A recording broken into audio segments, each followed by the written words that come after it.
Claro.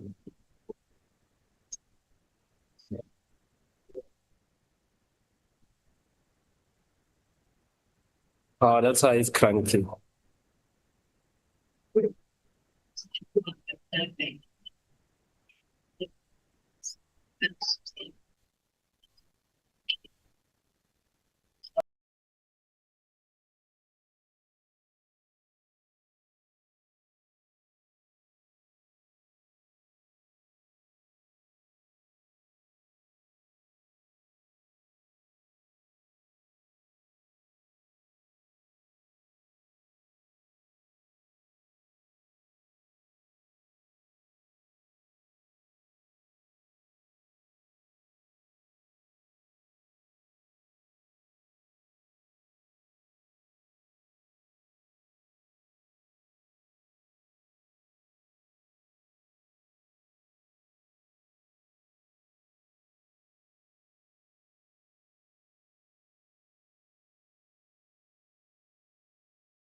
Good morning, honorable members and everyone on the platform.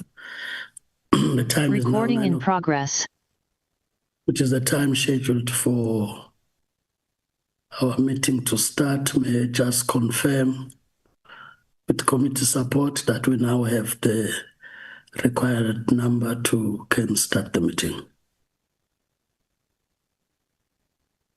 Morning, Honorable Chair. Yes, Chair, we have enough members to can start the meeting now. Thank you, Chair. Thank you, Mr. Sakasa. Greetings to you, the honorable members. Greeting to Deputy Minister Matsinga Shabalala. I've seen from the Employment and Labor that the acting DG is also on the platform together with the team. I've seen also that Mr. Malulega, the Statistician General, has also joined leading his team. The committee support on the platform, you're all greeted.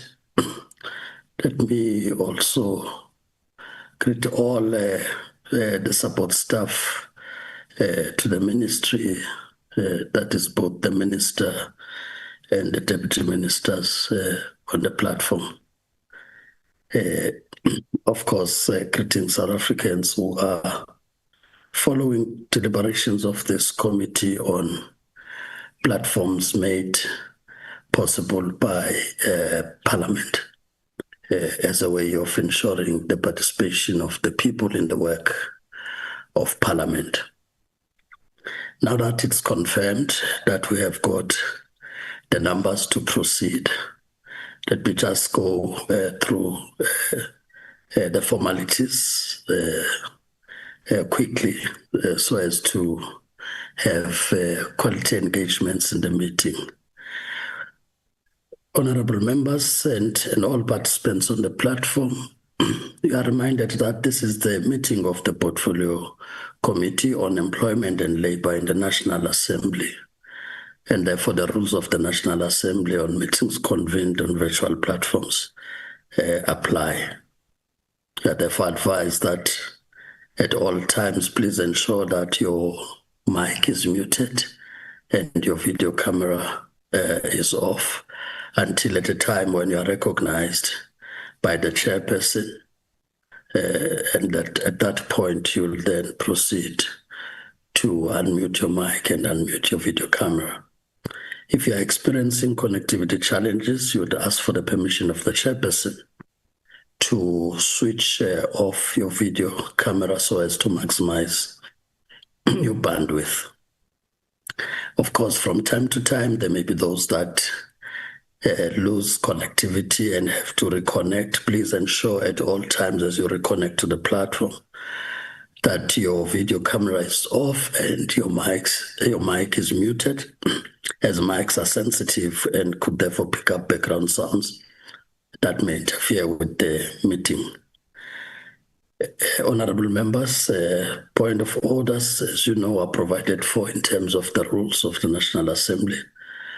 You are therefore advised that at any time where you are raising a point of order, to raise your hand using your gadget for the chairperson to recognize you. In a situation where the chair is unable to see the hand, the committee support will also advise the chair accordingly. In that case, you'll then be recognized and then continue to unmute your mic and switch on your video camera and raise the point of order on which the chairperson could rule upon in terms of the rules. But further advise not to raise a point of orders to a point where the meeting then collapses on the platform. So we are expected to at least respect those basic rules for us to be able to have quality engagements.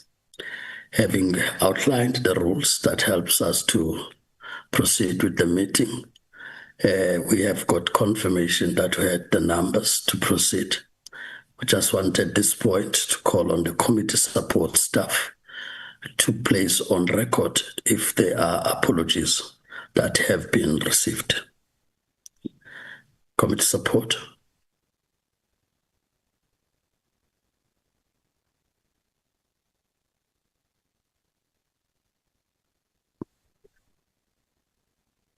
Committee secretary.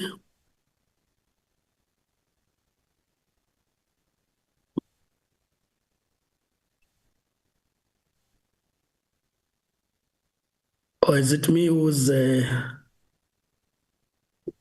kicked out? No, I can't hear the committee secretary. You are audible, Chair. We can't hear him also. Okay.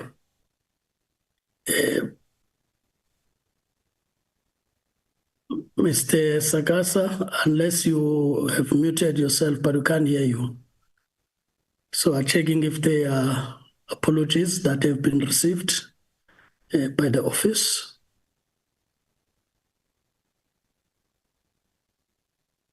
Unmute the mic and proceed to speak.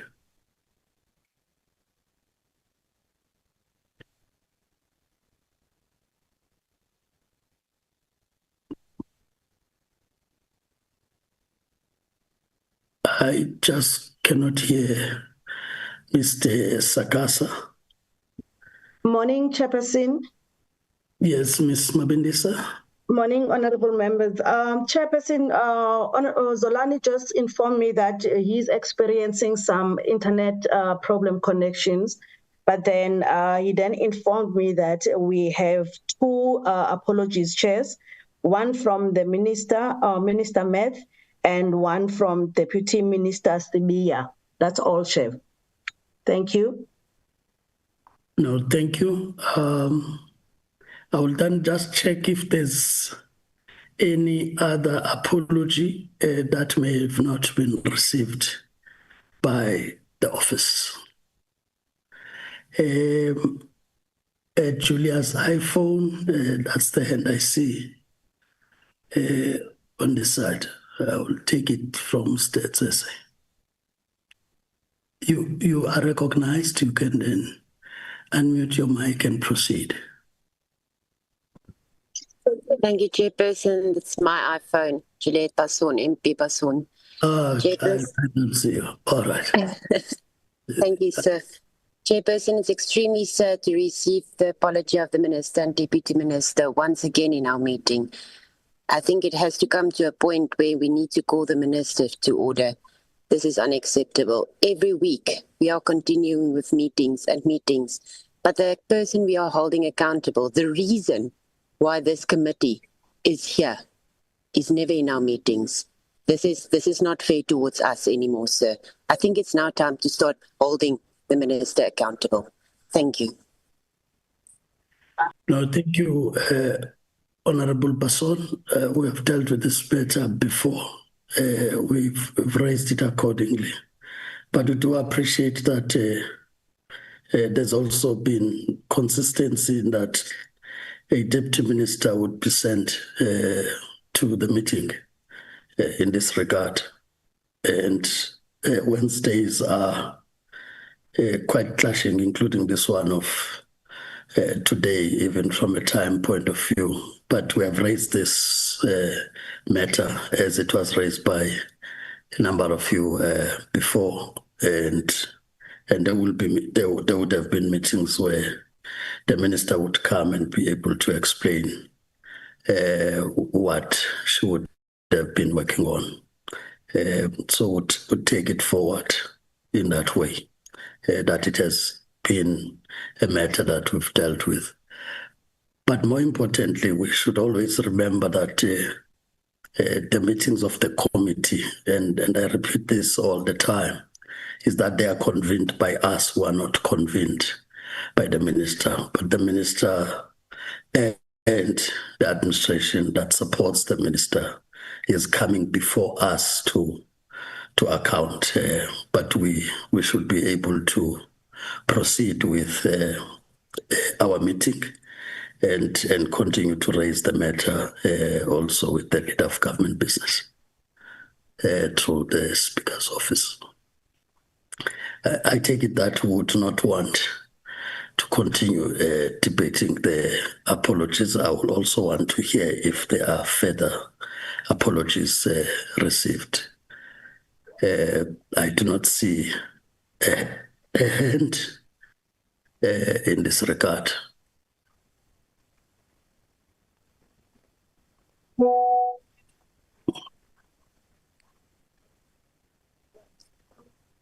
May I then check from the officials, including the Stats SA, that we have all the people on the platform, especially those that will take us through the presentation.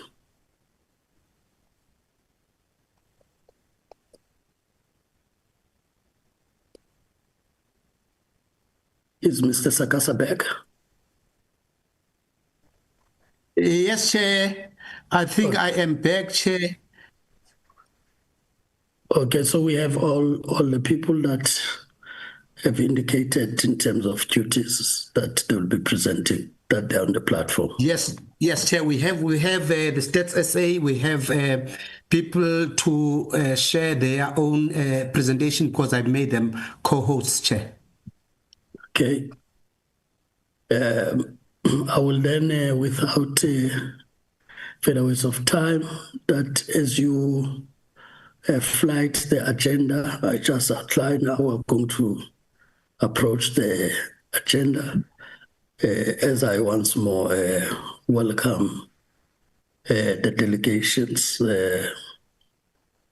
as you would have received the notice, we will be starting with a presentation from Stats SA, as they will take us through the issues of unemployment, the challenges of employment in the country. And I'm sure you would have seen the presentation, honorable members. I must say this upfront, that there was quite a delay with regard to Stats SA presentation because of the work that they were doing for the country yesterday, and therefore that work would have meant that the initial presentation that they would have prepared needed to be updated so that as we engage, we also engage with real figures, but more importantly, those that would be current as opposed to earlier presentations, which may have probably referred to, the previous cycle. So we are having at least an opportunity to engage with information that is most recent. So that would have been the reason given for the delay. And for that reason, honorable members, we'll just change the approach of just highlighting and getting to another presentation. I want to guide that we will take the presentation from Stats SA on unemployment challenges facing South Africa. Would give you the 30 minutes because of what I've indicated, that we are unable to say that every member received or would have been able to see the info at the same time.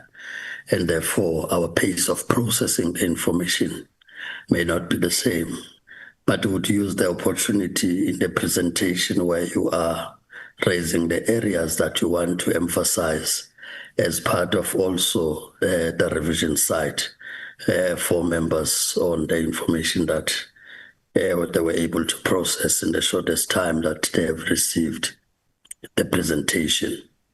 And then what we'll do is that given the work for today, so we would not know the commitments and so on, especially because you've just released the quarter labor survey for Q3 just yesterday. So there may be further engagements that are happening on the sidelines. So we'll then have to take the questions, the comments of members immediately after the presentation, so that there's that engagement. So in case we would need to release, you'll still be free to leave or stay on the platform, as we will be getting to the second item, which is the department one, which in a way, if one was to put it, a response to the first point that we are dealing with on their programs that they are dealing with. The last item will really be a committee item where we need to approve our own minutes. So that's how I want to guide honorable members so that we are effective in the use of time. I will indicate with the department the same in terms of time allocation, informed by also how long we take on the discussions in the first item.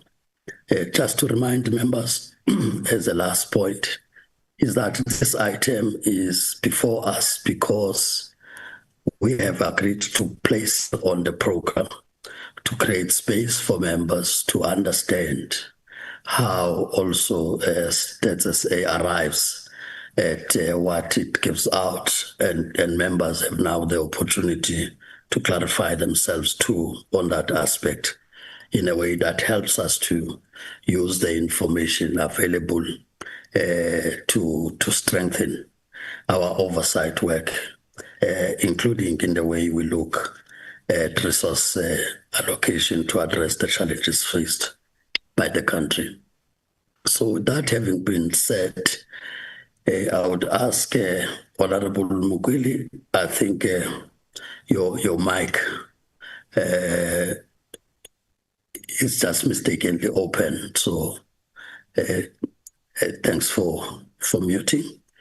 We will then, without further waste of time, invite the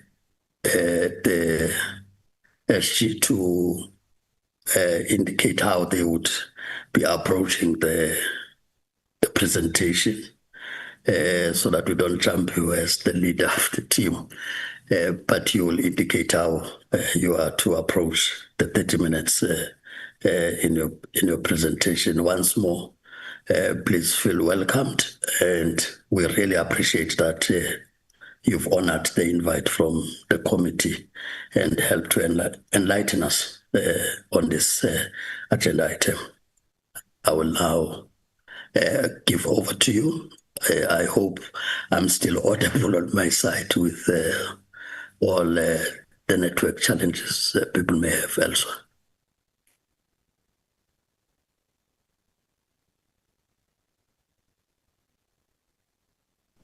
Chairperson, let me greet you this morning and greet all the honorable members, and indeed greet Deputy Minister. I am aware that we are led by from the executive by our political leadership. But what we want to say, Chairperson, is that there are two of us on the platform, Mr. Solimulai and I will do the presentation, but for the sake of managing the time, and indeed when we come to responding to questions, we will alternate in dealing with the questions. Chairperson, we start by saying that by the 2025 population media estimates, the country's population is sitting at 63 million. And the majority of those people are in Gauteng. So I will be guiding members, and I will be saying left, right at the top so that I'm able to guide members. So out of the 63 million, we can see 16.1 million right at the top. The numbers at the top indicate the absolute numbers or the population for each province, whereas at the bottom, it's a percentage share at national level. So we can see that Gauteng at 16.1 million shares 25.5% of the country's population. So it means more people are in Gauteng, followed by KwaZulu-Natal, followed by the Western Cape, all the way to the Northern Cape right on the right-hand side. What has happened previously, 1996, KwaZulu-Natal was the most populous province. But over 2001, 2011, Gauteng started overtaking. And indeed, as Gauteng started overtaking, the population of Gauteng is not driven by the number of births that are occurring in Gauteng. As we understand that Gauteng, most people leave their home provinces, their rural provinces, mainly men, to go into Gauteng and fend for their families. So we see that the highest fertility is the number of children, live births born of a woman in her lifetime. Fertility is highest in Limpopo as well as in the Eastern Cape. We see Limpopo internally being the biggest supplier to the population of Gauteng, whereas the Eastern Cape is the biggest supplier to the population of the Western Cape. 50% of people who come from outside South Africa choose Gauteng as their destination. So the population of Gauteng is not driven by fertility, but more by people coming from outside Gauteng, as well as those who come from outside the country. Having said so, Chairperson, the Western Cape was 1996, the fifth province in terms of population size. Other than Gauteng growing fast, we see that the Western Cape has gone to overtake Limpopo, and in the last census, it went to overtake the Eastern Cape. It's now the third largest province. So about 36 million of our population is found in the three provinces, which can say more than 50% of our population is in Gauteng, KwaZulu-Natal, and the Western Cape. The majority of our people are young people, youth aged 15 to 34 years. As we can see, the green color has a larger share at 33%, followed by children 0 to 14 years, who account for 16.5 million, sharing 26.2%. And of course, adults at 19.2 million, accounting for 30.4%. And indeed, the elderly, 60 years plus, are sitting at 10.5%, accounting for 6.6 million. We want to look at the living arrangements and education. Firstly, we are saying that children, nationally, about 45.5% of children lived with their mothers only. As we can see, the lighter color in the middle, the orange color, shows that we have 45.5%. And the majority of these children who live with their mothers only are in the rural provinces. As when we look right at the bottom, we can see that in Gauteng, Gauteng and the Western Cape, we can see the green color. Children live with both parents. What is driving this is our migratory labor patterns that we have in the country, where we can see that most men leave their home provinces to work in urban provinces. Close to half the households headed by women in the Eastern Cape, Free State, Limpopo, and the Northwest do not have an employed household member within their household. That should be in the next slide, yes. We can see that when we look at the lighter color, it does show in terms of women.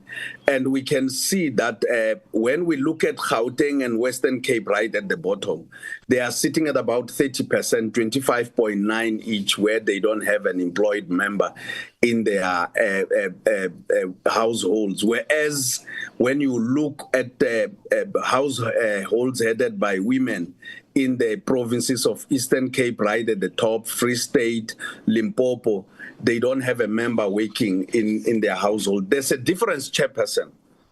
If a man leaves their family and goes to work in Gauteng, they are a member of the family, but they are not a member of the household because they don't share the daily resources with the family.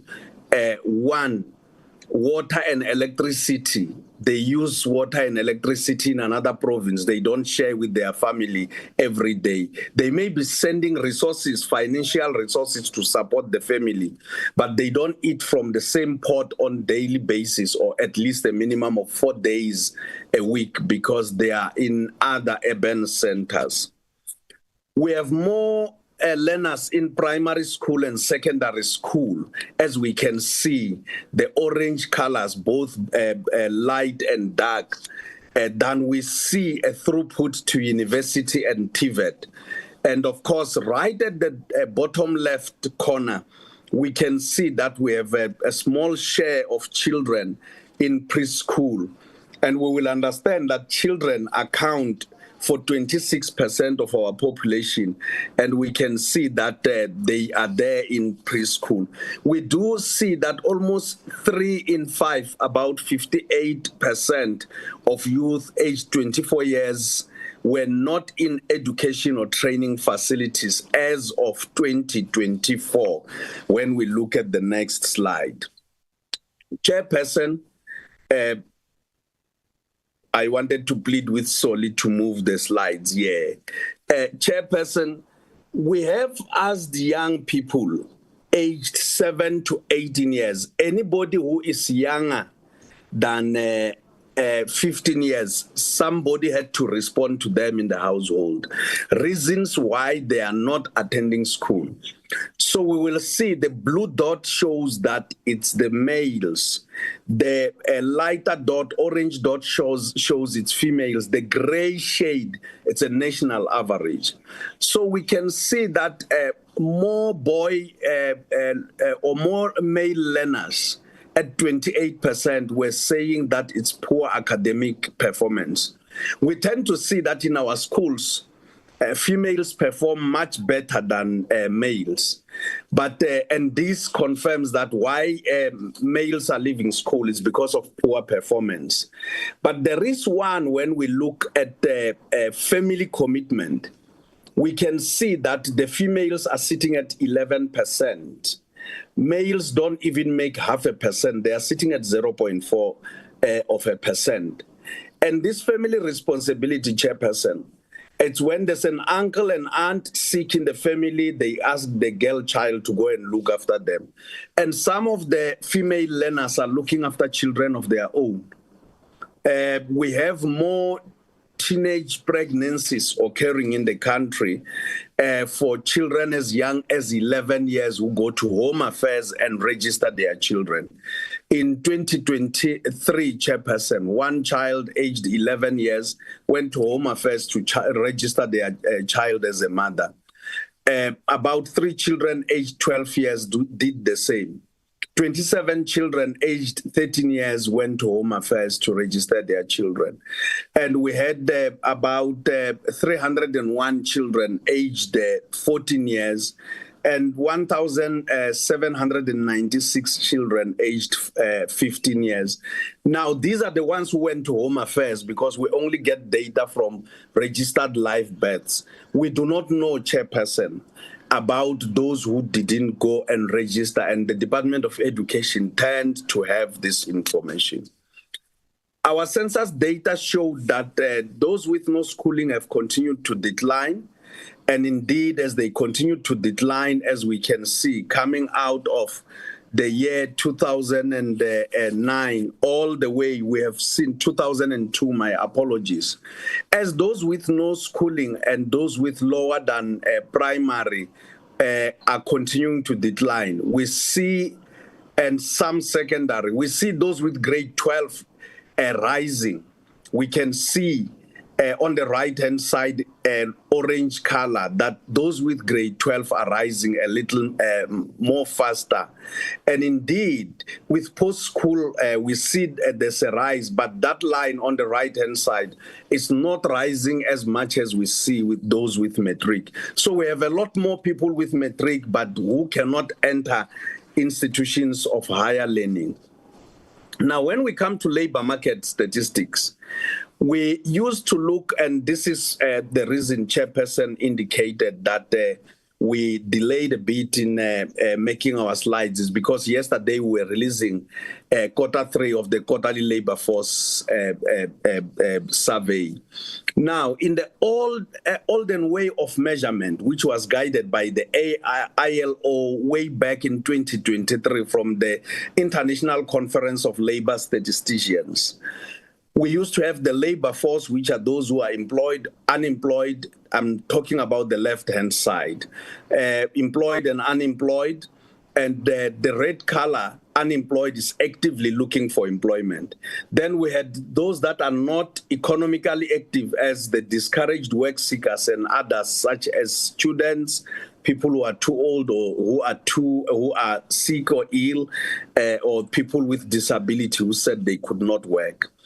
But we spent the whole of 2024 piloting our new ways of measurement, guided by the International Conference of Labor Statisticians that occurred in 2023. Now we have what in the new arrangements, we have what, and I will amplify it in the next slide so that I can explain it better. In the new arrangements, we are talking about the labor force, next slide, Solly. We are talking about the labor force, which will be employed and unemployed, but we also have what we call the labor underutilization, which looks at time-related underemployment, unemployed, and the potential labor force. So what we are seeing now, what we call your discouraged work seekers, are available but didn't seek, and we can see right at the bottom of the slide, the discouraged work seekers are available but didn't seek employment. We also have others who didn't seek for employment for other reasons than discouragement. And of course, we have others like students who have been available but not, not available, but seeking. And students usually, as soon as they are busy with their exams, they start looking for employment. They are not available at the time, but they start seeking for employment. And those ones are what we call the potential labor force. And the others in outside the labor force are still students who are still in classrooms and the like. Now, when we go to the next slide, we will see that the employed were sitting at 17.1 million, having risen from the previous quarter by 248,000. The 248,000 is at the bottom, and the employed are in the blue color. The unemployed but actively looking for employment went less by 360,000, straight to 8 million in the red color. And of course, when we go further, we can see that the potential labor force, which includes your discouraged work seekers and others who didn't look for employment but were available, is sitting at 4.5 million. That is the grayish, the light gray color. And others outside the labor force were 12.4 million.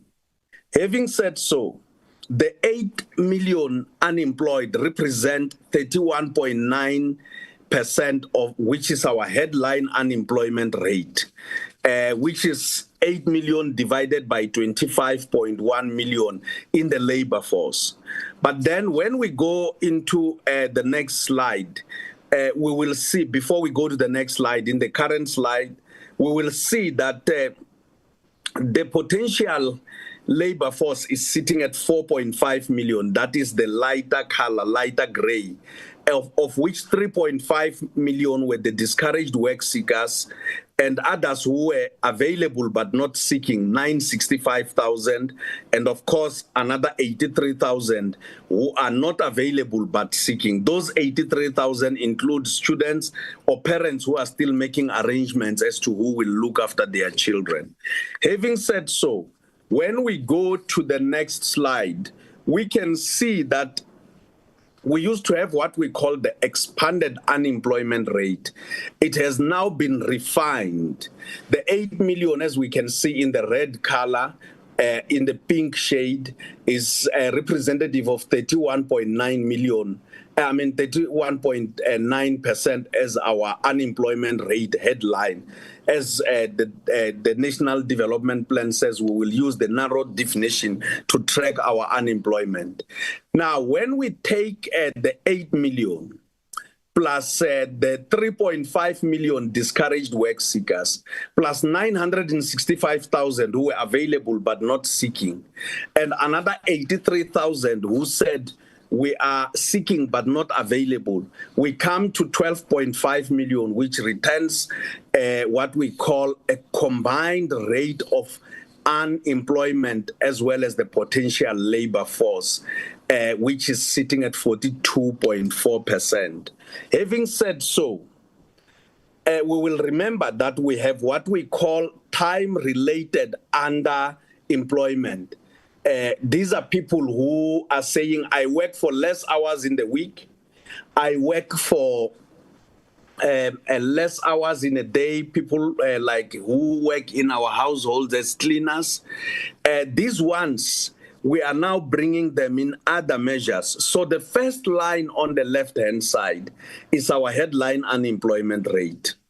The second line at 34.9% is a combined rate of unemployment and time-related underemployment. This includes 700,000 people who say we work less hours than we would readily give to bring food on the table. And the combined rate of unemployment plus potential labor force, which includes the 4.5 million who are the potential labor force, is sitting at 42.4%. But then we have what we call the composite measure of labor underutilization, which sits at 44.9%, which is the lines on the right-hand side. Chairperson, having said so, these lines, when we put them, we can see them in the next slide that they show from our official unemployment rate all the way to the top, which is our composite measure of our labor underutilization. Now, when we come to youth, Chairperson, those aged 15 to 34 years, their unemployment rate was sitting at 40, on the left-hand side, the bottom line, red color, dark red color. Their unemployment rate was sitting at 43.7%, whereas their composite labor underutilization, the blue line at the top, was sitting at 56.5%. And we can see when we compare that with the figures on the right-hand side with adults aged 35 to 64 years, we can see that the unemployment rate of adults is relatively lower. The dark color is sitting at 23.3%, and the composite labor underutilization is at 35.7%, which is the the blue color right at the top on the right-hand side. Having said so, young people aged 15 to 34 years have a higher rate of employment within the informal sector, accounting for 26.4%. That is the gray shade on the left-hand bar. Whereas when we compare them with the middle ones who are the adults, we can see the gray shade is sitting at 25.5%, and the national average is actually sitting at 23.2%. Having said so, the unemployment rate of those aged 15 to 24% is sitting at 58.5%, which is the red color at the bottom on the left-hand side, followed by those on the of ages 25 to 34 years, whose unemployment rate is sitting at 38.4%. As we go higher, we can see with age cohorts that the unemployment rate starts to become smaller and smaller. In South Africa, Chairperson and honorable members, we have 10.3 young people aged 15 to 24 years. Of those, 3.5 million are not in employment, education, or training. And of course, they return a NEET rate of 33.9%. When we look at the NEET rate, looking at the 15 to 24 years, we can see that it is sitting at 33.9% on the right-hand side of the lower line, which is the blue line.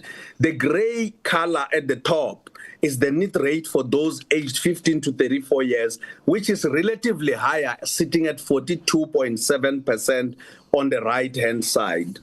When we look at unemployment rates for population groups, whites enjoy the lowest unemployment rate, meaning that they enjoy employment better. Their unemployment rate is sitting at 8.1% on the left-hand side, followed by the Indian Asians at 13.9%, followed by the colored population group at 22.1%. The national average is sitting at 31.9%, which is the black dot. Black Africans are the only population group that have consistently been higher than national average, now sitting at 35.8%. Having said so, graduates enjoy the lowest unemployment rate, meaning that people with education can enjoy employment. But we will remember, Chairperson, the throughput in the previous slide we showed beyond matric is still remaining very low. So if we don't have much graduates, we won't have as much people taking up employment. Graduates, their unemployment rate is sitting at 10.4%, followed by those with other tertiary, people post-matric with a 6 months, 1 year certificate, sitting at 20.8%.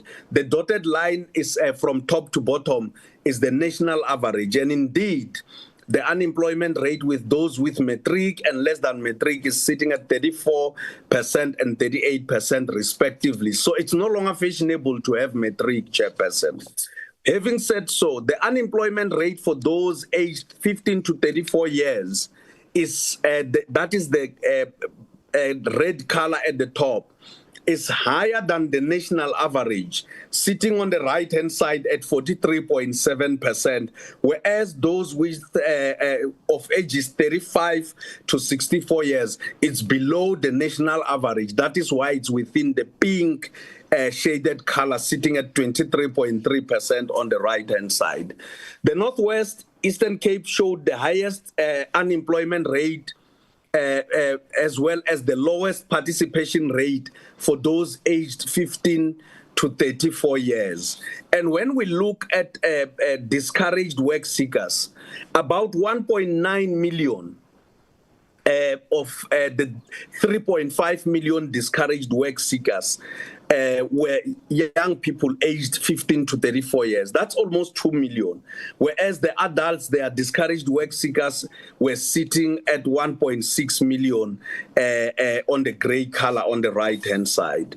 Now, when we look at the not in employment, education, or training rate, the NEET rate for females, which is the brown color right at the top, on the right-hand side, it says 35.5%. It is higher than that of their male counterparts, which is sitting at 32.2%. But we can also see that the male, the blue color, is within the shade, meaning that males are within the national or lower than the national average. Young people happen to be more in trade, community and social services, as well as in finance industries. As we can see on the left-hand side, the three top blue bars, right, it's trade, community, and finance. Whereas when we look at, in terms of where they are in these areas. They are more on the right-hand side in areas of clerkship, sales and services, and elementary work, which may include having to do work largely in domestic workership or selling in the street in the informal sector. Young people, Chairperson, do enjoy when they have education or experience. They do enjoy a better opportunity for transition into employment than adults.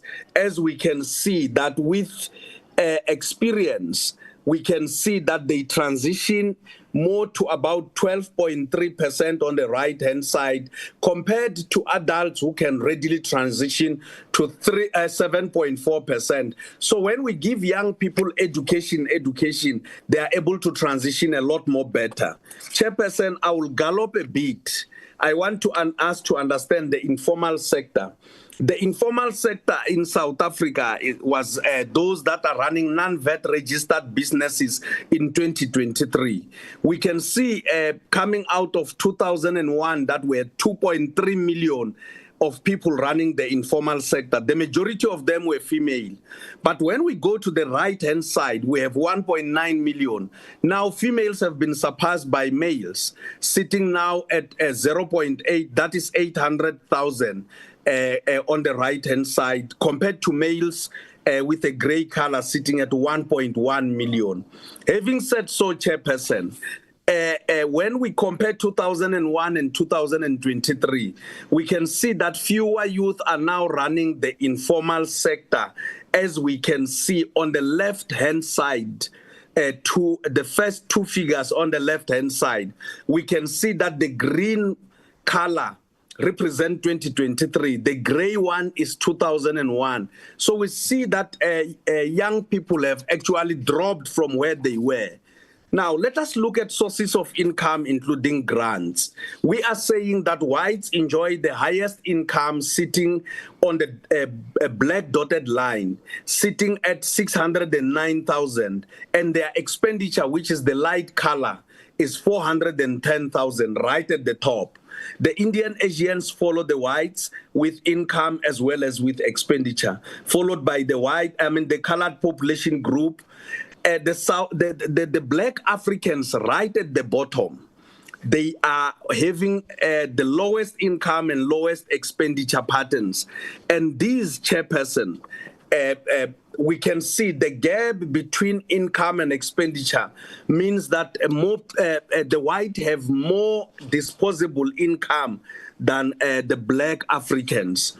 As we can see, when you compare, the whites have almost about 200,000 at the top of disposable income between 609 and 410, whereas the black Africans are sitting at about 35,000. So they don't have much space to invest. When we look at levels of education, we can see that those with tertiary education have enjoyed more income and expenditure patterns at the top compared to those at the bottom with no schooling. Chairperson, I see I'm left with 2 minutes, so I'll gallop a little more to finish the slides. Young people aged 15 to 24 years relied more on remittances as a main source of income.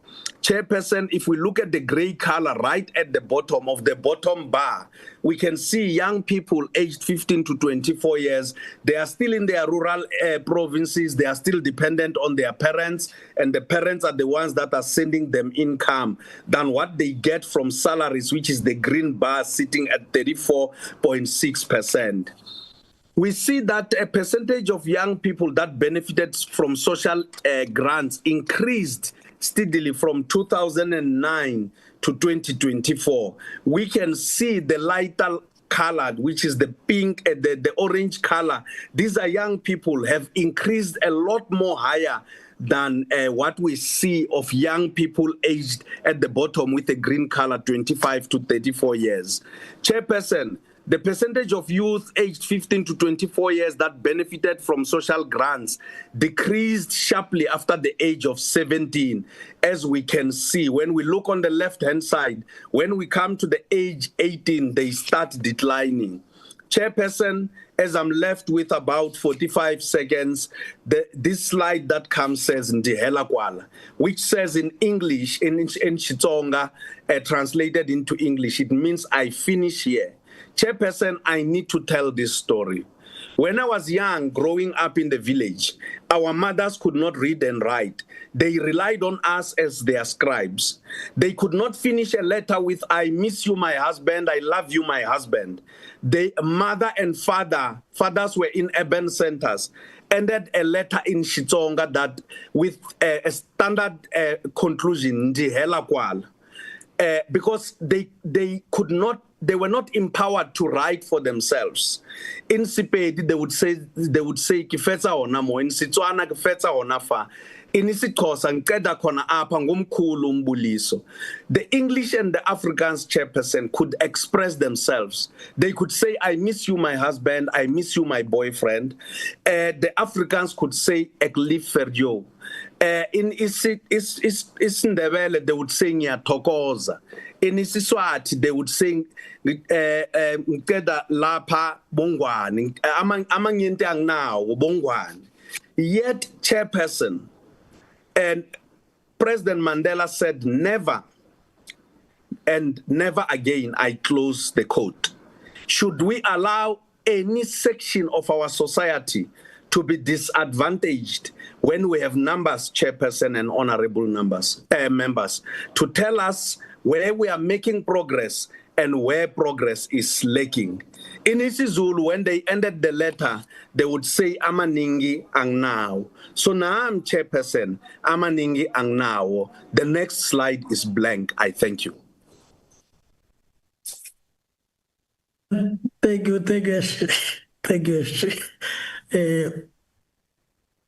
Ungomkhulu Mbuliso. Ngiyaphela lapho. Thank you.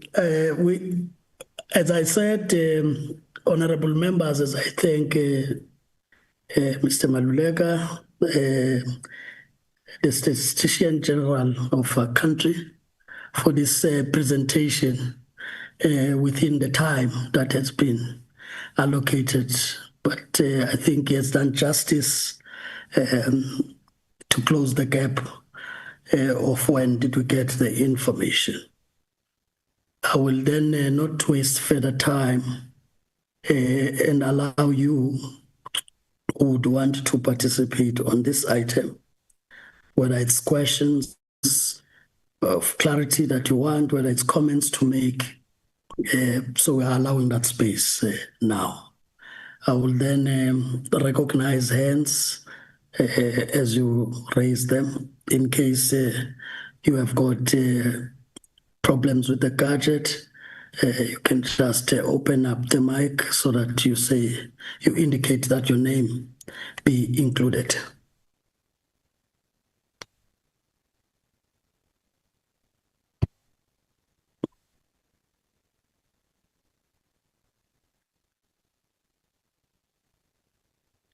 Can I get the names of those who would want to participate?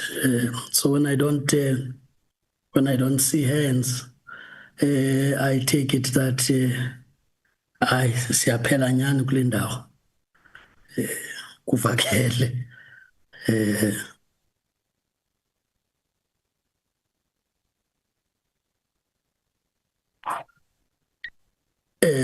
I do see you, Honorable Nzele. You can drop. I saw Honorable Michael Face, Honorable Mbele, Honorable Mukwele. I see your hand. Honorable Mbele, I saw your hand. I'll just indicate after. I just want to see if there are new hands. So all the ones I've called, you can drop your hands, no problem. Chairperson, my hand is up. Thank you. I hear you, Honorable Slepe. Honorable Mkwili, I had already put your name down so that I see who else I have not picked up. I see you, Honorable Sumula. Okay.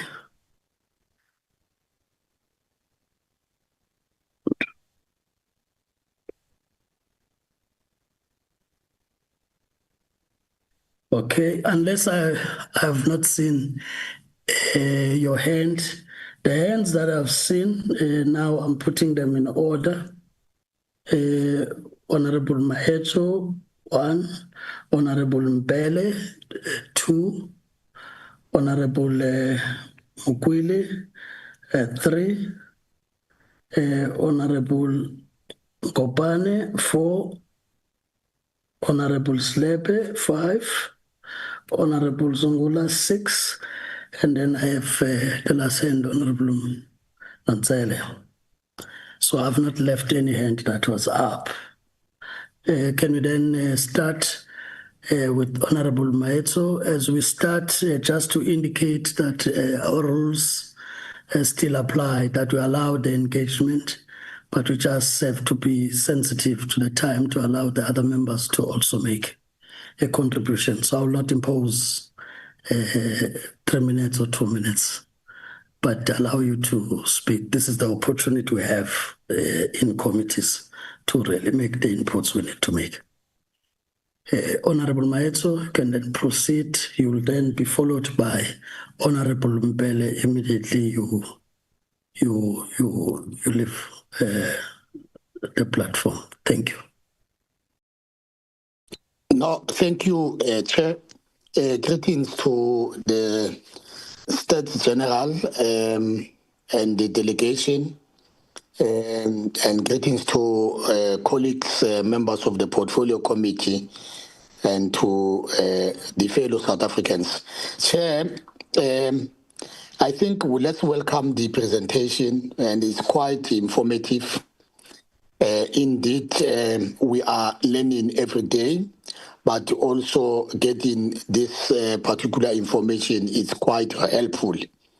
And Chair, I will go straight to the presentation that as of the latest available data, South Africa's official unemployment rate is approximately standing at 31.9% as of today, after Stats SA data shows 248,000 jobs were created between July and September, lowering the unemployment rate to 31.9%. Of course, with youth unemployment significantly higher, often exceeding 50%. Now, this figure indicates that nearly a third of workforce is without jobs, reflecting deep-seated issues within the economy, such as declining industrial activity, jobless growth, and unemployment access to economic opportunities. Furthermore, the expanded definition of unemployment, which includes discouraged job seekers and those unemployed, shows even more alarming figures, indicating that true extent of joblessness could be substantially higher. Now, Chair, these broadened measures underscores the scale of the challenge and the urgency for more effective intervention strategies. And we've seen that the expanded unemployment rate, which considers discouraged workers who have given up looking for work and those working fewer than desired, often pushes the overall unemployment figures above 40%. Now, Chair, the question that will then therefore emanate from the above smaller input that I've made is that how does the expanded definition of unemployment, which includes discouraged workers and underemployed individuals affect the accuracy and comparability of South Africa's unemployment statistics over time? And my last question will be, what specific methodologies does Stats SA use to ensure the reliability and timelessness of unemployment data, especially in capturing informal employment and youth unemployment? Thank you, Chair. Thank you, Honorable Maeso. As I said, Honorable Mbele would follow. You are recognized, Honorable Mbele. Proceed. Okay, thank you very much, Chairperson. First, let me greet our Deputy Minister and thanking her for being present in our meeting. And let me greet you as well, Chairperson, and all other members of the portfolio, and with the senior and even junior officials that are present today. Chairperson, my comment in terms of this presentation, it's so simple. Actually, when I was listening to the comment, I will start with the children. That 26% of the children, which it says out of that 26, in terms of the performance at school, it's males, they are poor in terms of the performance. I think every department has read. It should be our interest to understand what is causing this poor performance in terms of the males. Maybe those that are dropping out from school because of the poor performance. Because at the end of the day, if you can just check, maybe that is an issue that we can discuss amongst ourselves and also with social development, because I think it also has to do with the issues of the psychological disturbances, and especially that are caused by the issue of unemployment within the household, where you will find that maybe there's a commotion, maybe there's instability, or other things that can cause this because of the drugs that we have in our country. So those are the issues that we have to take them very seriously. And then in terms of the informal sector, I'm so happy that this issue is raised, because I've been saying it, if you remember, Chairperson, that we need also to include them. When we talk about the creation of employment, we must have a program specifically that is talking to these informal traders that are in the street and everything, because at the same time, there are challenges that they are faced with, but we don't normally ignore, even in terms of the funding that we are giving, in terms of the same program that we are having. Those are the things that we can register and say, these are the employment that we have created. We have maybe for these people, maybe, I'll make an example, maybe the containers with the fridges, for them to put their perishable food and all that stuff, any other intervention. Maybe what we need to do, we need to embark on, is to make sure that we go and do the profiling of those, so that we can understand what are the challenges they are faced with. But luckily, when we go for our constituency, those are the issues. There are so many issues that are registered that are affecting those informal things. So it's this SA is giving us an opportunity, Chairperson, to can plan even for our budget for that matter, because now you will know where your budget should, how should you spread your budget in terms of these all the other challenges, and maybe as matter of intervention. And then when it comes to the issues of the unemployed graduates, you know, I've been very vocal, we've been very vocal for that one, Chairperson. I think even on that one, besides to encourage our kids to go and look for the job and giving them the experience, but we must do more than that. And then maybe also create another program, because there are other unemployed graduates that are willing to start their own businesses, even to assist these informal traders to be formal, and also to the small business in terms of the regulations, your SARS issues and everything. Because remember, because these small businesses, they are also having some challenges, my chairperson, in terms of the compliances. And those compliances are very harsh on them. Although they are not getting any businesses, but they are expected by SARS to pay some certain monies and so forth. And even CIPC, they are expecting them to this annual fee, but they are not operational. So those are the issues that these unemployed graduates would be assisting them on how to do those returns and all that stuff. So we need also to really do the interventions, the correct intervention. It mustn't be something that we think about, maybe they want this. No, we must go all out and spend money to go and find out what are our informal traders needs and our unemployed graduates, even the matriculants. We must encourage them to do the businesses. Others, they can go seek for employment, but there's no employment. We must be realistic. But let us assist them. It's not only to go and look for employment. Those that have an interest of starting the businesses, let's assist them. So that is how we can even register the creation of employment, rather than putting money on training, where we don't even have a plan on how we are going to place this youth. And the other thing that is very important, Chairperson, that we are really ignoring, there's an age gap that we always talk about. Yes, we want our youth. We are focusing on the youth. But there's a youth as well, because they're still kids as well. They're still children. They are between the youth and the being Ubaba.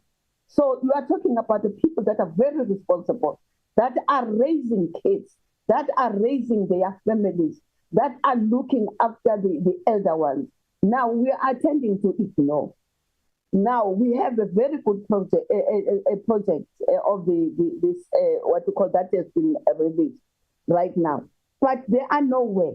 Remember those kids; they're also unemployed graduates. They did not get any job until they reach that 35 and beyond. So why are we not having that? Why do we only focus on this certain age? What about these ones? Are we ignoring them? Those are the ones that have got more responsibility than anything. They are not only looking after themselves, but they have passed 35 because it's not that they wanted to, but they went to school, bafunda. What are we saying? Where is their program? Maybe that are the things that we need to be talking about. And that those things, Chairperson, they will assist us, I'm telling you. In terms of the budgeting, if we really focus and talk about, oh, I know you want to stop me. The last one, Chairperson, is very important. The business license that is being issued. Really, I'm having a problem, whether you call it a business license or whatever name, especially with the municipalities. The municipalities, they take time to issue those things. Secondly, when the people that they don't have AMA licenses, they don't go and give them notices.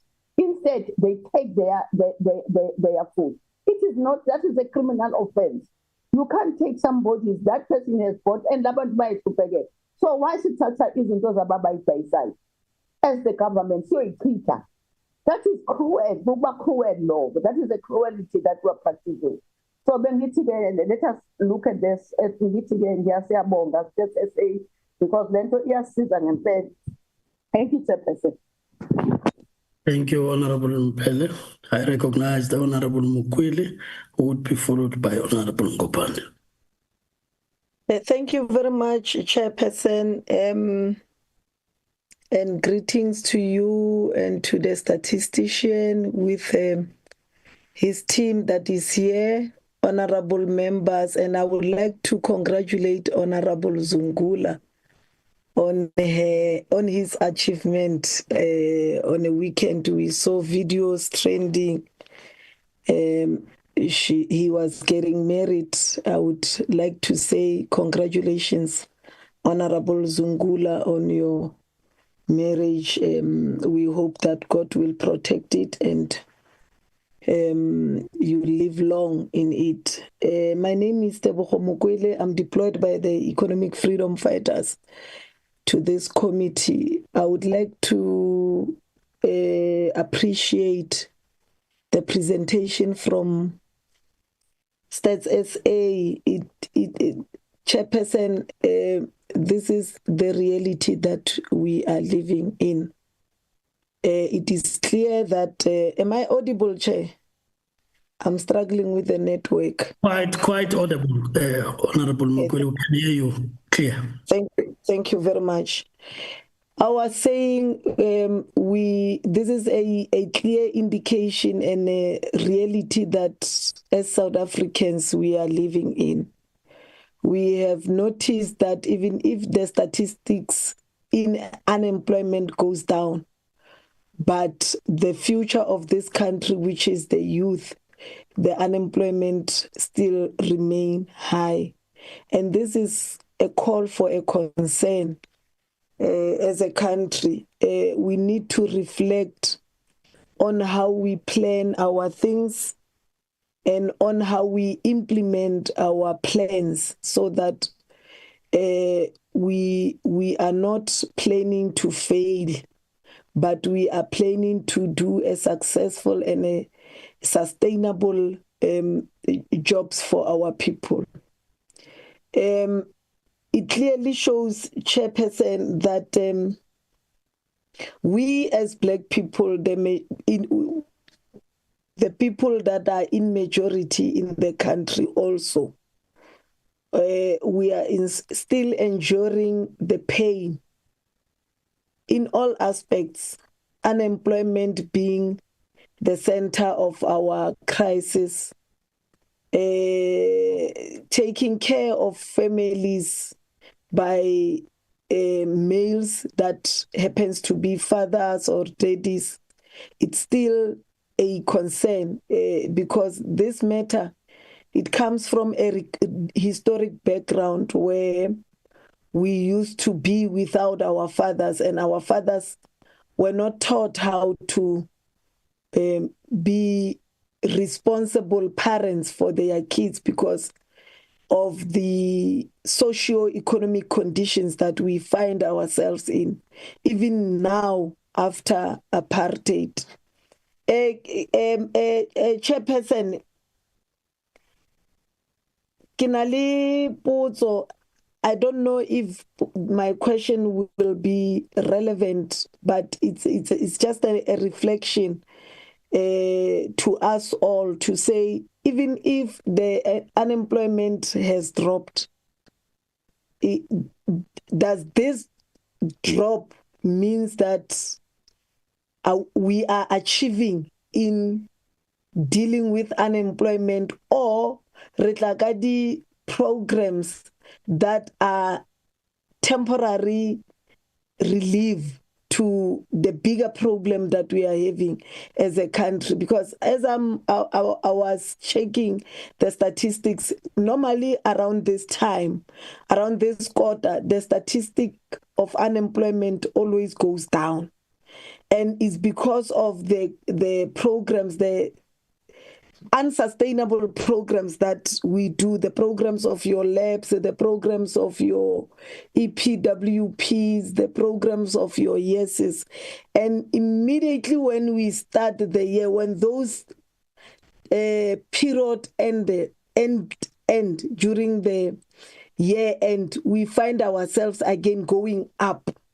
So I'm just wondering if we can maybe have a sustainable programs that create a sustainable work, not work opportunities, but a sustainable employment, reconfiguring our economic planning system and reconfiguring the manner in which we prioritize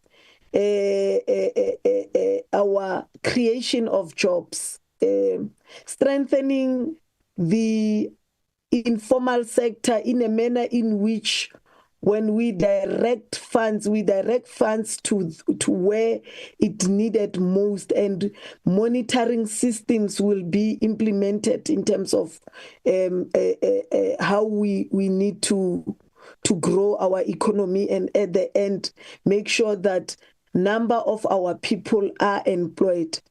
Having the proper data that will also assist Statistics SA in planning, or also assisting us in planning for the youth in majority, and also going to the deep rural areas where some of us come from, where there's no systems and there's no any encouragement of people to go out and look for work. You know, I was checking the statistics, Chair.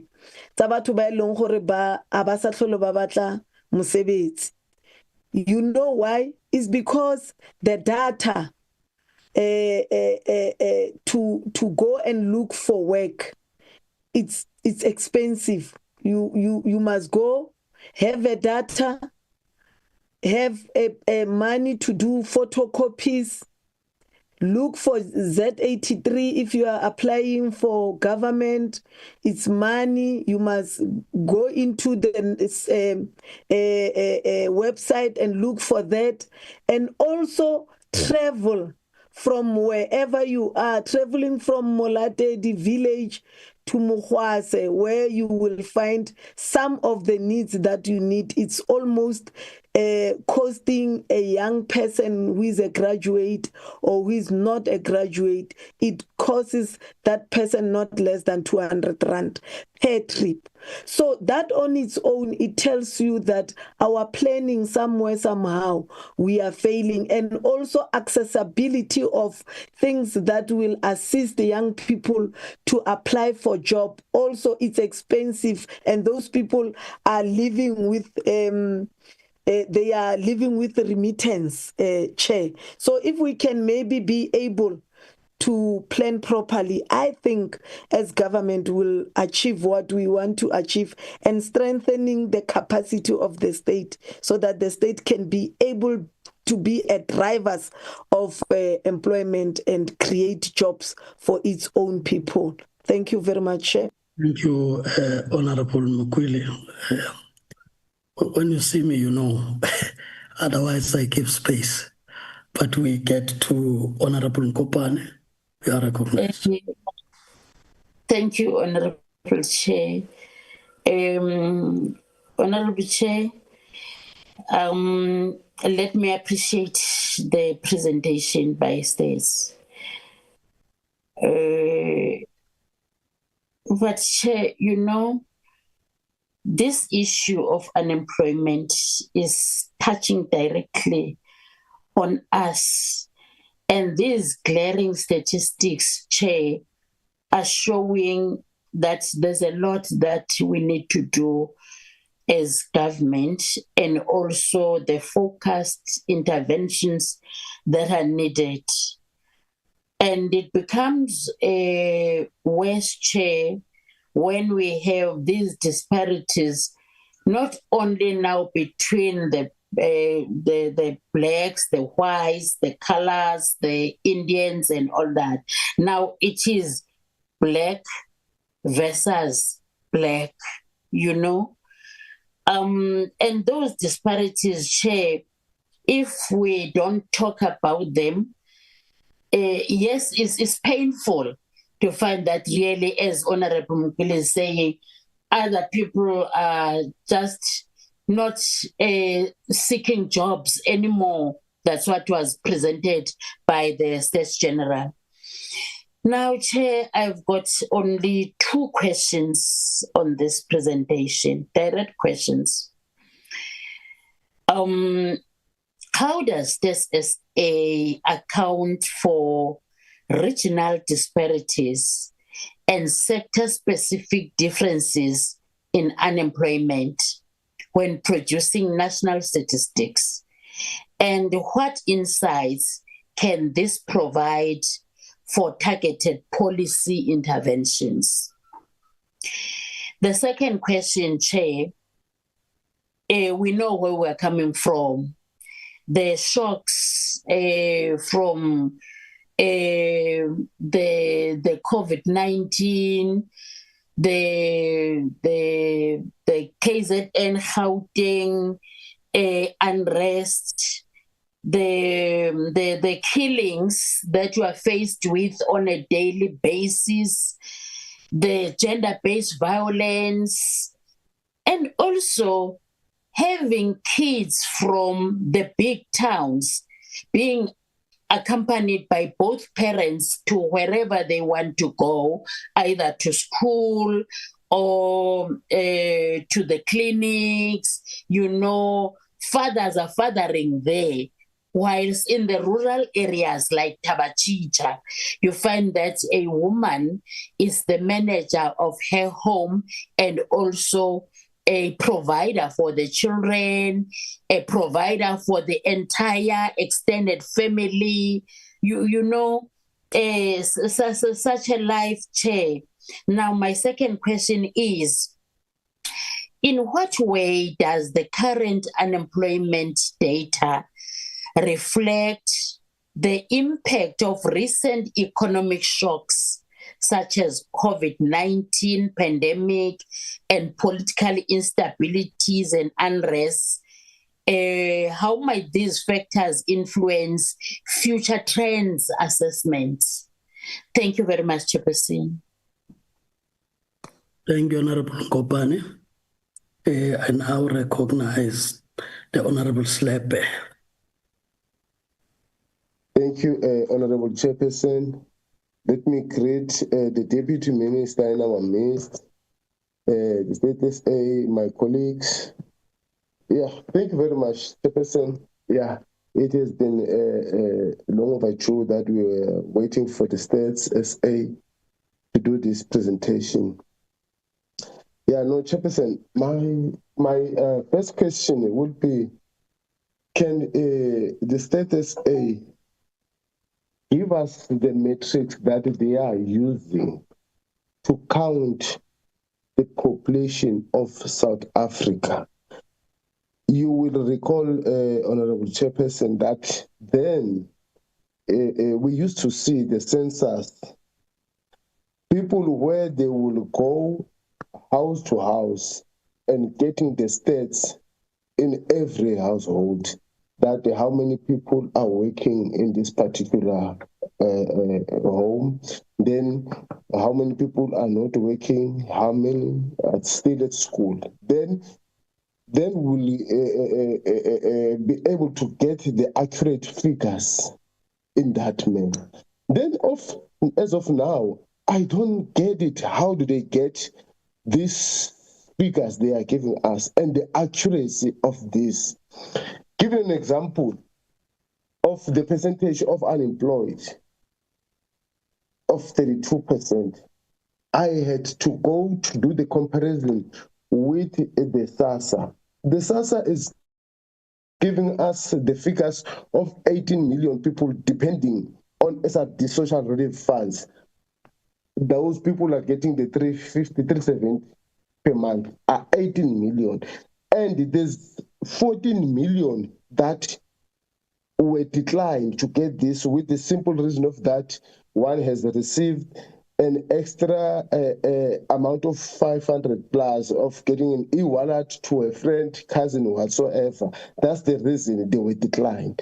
And when I'm adding these two figures, 18 million and 14 million, it's giving me 32 million unemployed South Africans. So that I can say those are figures that have been checked by SASA.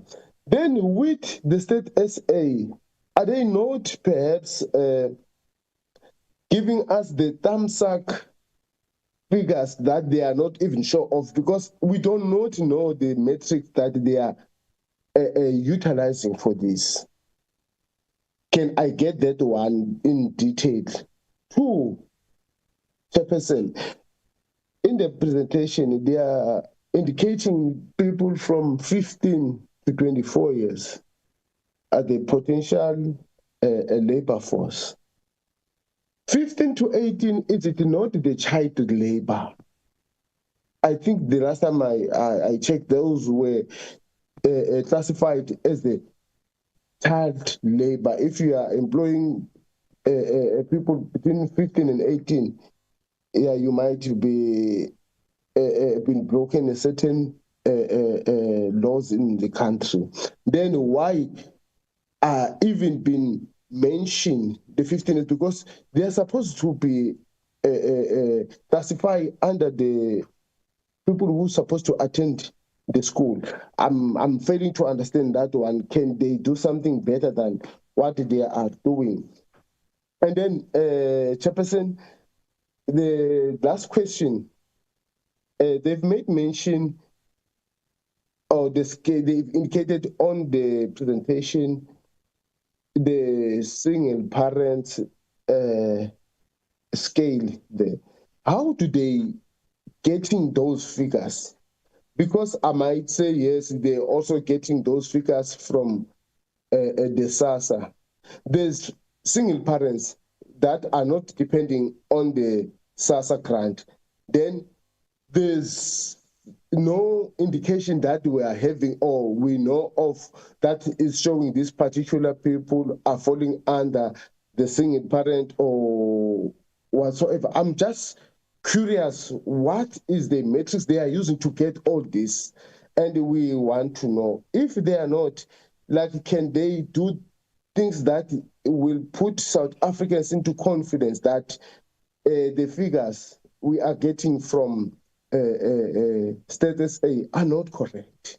We need the correct figures of unemployed South Africans. I strongly believe that 32 million, that is the correct numbers of unemployed South African, rather than the numbers that we are being given that we are having 32% of unemployed. That's not correct.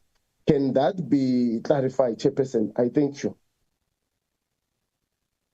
Honorable Slepe, Honorable Zungola, welcome you to take platform. Thank you, Chairperson. Greetings to yourself, the colleagues, the department, DM, and everyone on the platform, including the South Africans that are watching and following the proceedings. Before I start, thank you, Honorable Mokwele, for the well wishes. Chair, the issue presented today of 12.5 million people unemployed is a crisis of disaster implications. I think we just need to always, when we speak about the levels of unemployment in South Africa, we must speak of it in the context that it is a disaster, and a disaster that needs to be attended to by the government. There's different ways of doing it. One of them is looking at the policy issues or policy interventions that the government must respond to, and as well as the practical enforcement of the law on the issues that are already in policy that just requires enforcement by the department. So the first question I have to Stats SA is the link between the deindustrialization of South Africa and the increase in unemployment rates. Because if Stats SA can be able to provide context to say this is how the deindustrialization of South Africa has contributed to the increase in unemployment, then it should serve as a wake-up call to the department to say, how can the department engage departments like trade and industry to ensure that the policies that are driven by trade and industry are policies that are geared towards job creation. We've got a crisis of importing many things in our country, even to the detriment of job creation in South Africa. So if we're able to get a sense of what is the impact of the deindustrialization of South Africa to the unemployment, so that we're able to force the government to embark on policies that will be geared towards proper and thorough increase in jobs via an industrialization program. The other issue I want to raise, it is the issue of the informal sector. You spoke at length about the informal sector, but I think, again, there needs to be context on the question of the informal sector. I recall that in Northwest, there was a study done which found that over 83 of businesses in the informal sector in Northwest are in the hands of foreign nationals.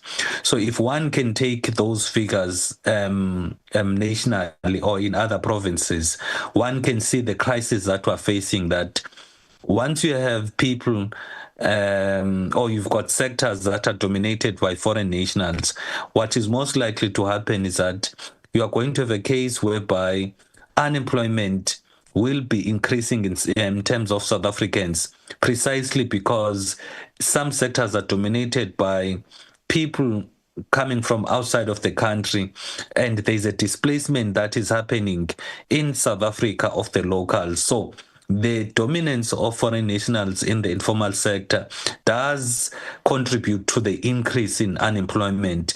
So if you can, if Stats SA can give context to say what has been the impact of the increase of foreign nationals in the informal sector in the overall unemployment figures in our country. We know that there are some industries whereby it is rare to find a South African running some businesses there. Go to Limpopo, Eastern Cape. If you look at the hardware industries, they're all run by people coming from Asia. Go to the spaza shops, it is the same issue. Go to Small Street in Gauteng. All of those economic activities are in the hands of foreign nationals. So Stats SA, can you provide clarity and context and a perspective of how the increase and dominance of foreign nationals does how it impacts South African the unemployment in South Africa? The other issue is how widespread is a problem of foreigners being preferred over locals for employment opportunities. I ask this because Stats SA in 2017 released a labor migration report. It was a 5-year report looking at the trends between 2012 and 2017. I was interested to know, I was very interested to see the other 5 years, which is from 2017 to 2022, as to how that labor migration report would have changed in that period of 5 years. Now, that report, Chair, found that foreigners are twice as likely to get employment in SA over the locals. So if you had that labor migration report in 2017, let me ask, when are you presenting an updated report after that one, which was distributed and published in 2017? And also, would you regard that there is an unemployment crisis in general in South Africa, or there's a crisis of employers preferring foreigners for jobs? I ask this because you go to some cities, you go to some farming towns, you go to some industries whereby you find that almost 100% of the workforce, it is people that are not South Africans. Therefore, the crisis cannot only be attributed to say we've got a policy issue of an economy that is not creating jobs, but perhaps we could have an understanding that jobs are there in South Africa. However, the problem is that the private sector wants to exploit migrants and wants to pay them slave wages. That is why they prefer them over the locals. And the biggest culprit in this entire circumstance, it is the government that is failing to enforce the laws and hold and ensure that the private sector does operate in South Africa in compliance with the law, because we can run around and talk about many issues, but if we can't address that particular problem, then we're most likely to have issues. Thank you, Chair. Honorable Zungula, Honorable Nansele, you are recognized. Thank you, Honorable Chair. And may I just ask that as you are to proceed, Honorable Nansele, that members would lower their hands so that I know if they are calling for an order or anything. As you proceed, then you can then go. Thank you, Honorable Chair, and good morning to you, and good morning to Deputy Minister, honorable members, SG and his team, and the fellow South Africans. Also, let me extend also congratulatory message to Honorable Zungula on his next elevation. Chair, in welcoming the presentation by SG, also want to take it against the backdrop of the developments that took place, which showed the decline in terms of unemployment and the increase that saw the overall unemployment rate going down to 31.9, as he has already alluded to. The point here is basically maybe to ask him to elaborate more, particularly with regard to the sectors that has dropped, because the contribution in terms of the jobs that have been created comes from both construction and the community, with manufacturing and the finance sectors dropping. If perhaps there are any means that were to be employed to have or to look at the causal factors that have contributed to both manufacturing and finance. If you can just elaborate on that. The second question is around the question of the informal sector. SG again has shown that in as much as the sector has been female dominated, and it has now changed to being male dominated. And the key question would again be, what then has led to this drastic shift from female domination to male domination?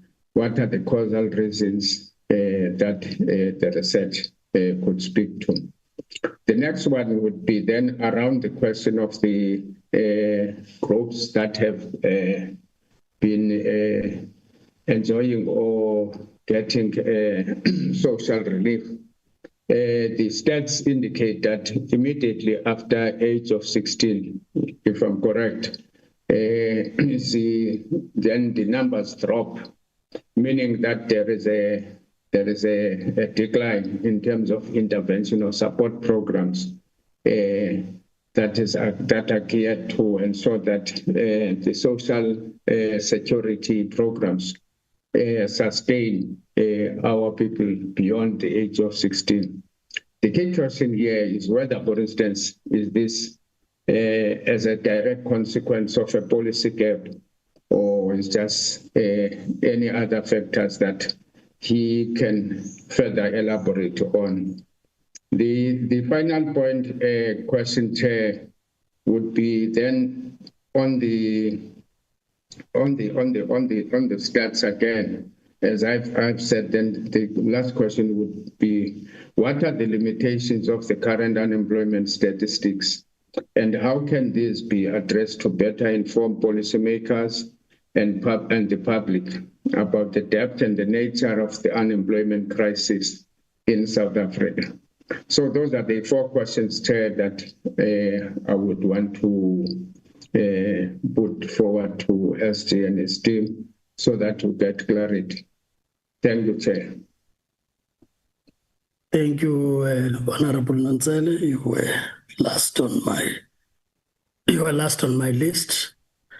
We'll now give the opportunity to the SG and the team to respond to the questions and of course reflect if this want on the comments that they've also been made. Over to you, Mr. Maluleka and your team. Chairperson, if you allow me to ask Mr. Mulai Soli to respond to the questions, and then I'll conclude upon his responses. Soli, you take the floor. Thank you, SG, and good morning, Chair, and good morning to the Portfolio Committee members. Chair, I'm going to quickly touch on questions that are related to the methodology and also issues around the concept that we are using. And I will also touch on some of the questions that talks to, how do we collect the information? Just hold, Mr. Mulai. Honorable Mukwili, I see your hand. On what point? Chair, thank you very much. I just request that Mr. Mulai flag his face so that we can see him, and then he can put on. Yeah, sure. Thank you so much, Honorable Mukwele. Okay, thank you. That has been satisfied. That's the face to the name. So if you are experiencing connectivity challenges, you could still proceed with your video switched off. Thank you so much, Chair. Thank you so much. I think, firstly, let me start with the survey. How do we conduct the survey, which is our quarterly labor force survey? This is the survey that we are running on a quarterly basis, and we're having a sample size of 30,000 dwelling units. We are accounting for all the age groups, including the youth. I think there was a question around how do we account for the youth? So we do account for the youth in our sampling method. We are also able to look at different sectors, in this case, in terms of informal and formal sector. And SG already mentioned in the presentation that we have a resolution, the new resolution that came from the labor statistician of conference, where we've agreed as a national statistical agencies across the world that we need to look at informality concept and definitions. And in this new quarter that we have released yesterday, we already indicated to the users that we are now looking at the informal sector with the new definition and concept. And I think, Chair, we can share with the honorable members here the definition that now we are using in terms of the informal sector. We are not no more looking at the size of the business. It's about whether a registration of the business, whether the business has been registered, and if not, then it will fall into the informal sector. That also affects the informal employment. There's a difference between formal sector and informal employment. So informal employment is about the contract that Sol is having with an employer, and that on its own, it's also have been changed on the basis of the new definition. We are also, in our presentation that the SG has already presented, we included also the new metrics that we are using. I think there was a question what are some of the metrics that we're using in terms of understanding our employment in South Africa. We have now added on top of the employment rate, there are 4 labor underutilization indicators that we're putting on a table. And those indicators are giving us a sense of understanding employment market much better, because, Chair, unemployment rate on its own is not the only indicator that I think policymakers should use. They also other indicators, for example, looking at what is the capacity that we're having in the labor market? And the last indicator that talks to the labor underutilization, it gives us a sense that we still have a capacity within our labor market that we need to tap into, especially the youth market, especially if you look at the slide that the SG presented, where we are comparing those who are the age 15 to 34 compared to those who are the age 35. That gives us a sense of there is a huge potential of labor market that we can actually put into our labor force. There was also a question, Chair, regarding how do we account for the regional and the sector patterns. I think I already spoke about the sector, but I just want to talk about the regional and the insight that we can get from the regional analysis that we're doing when we look at different provinces in terms of these indicators.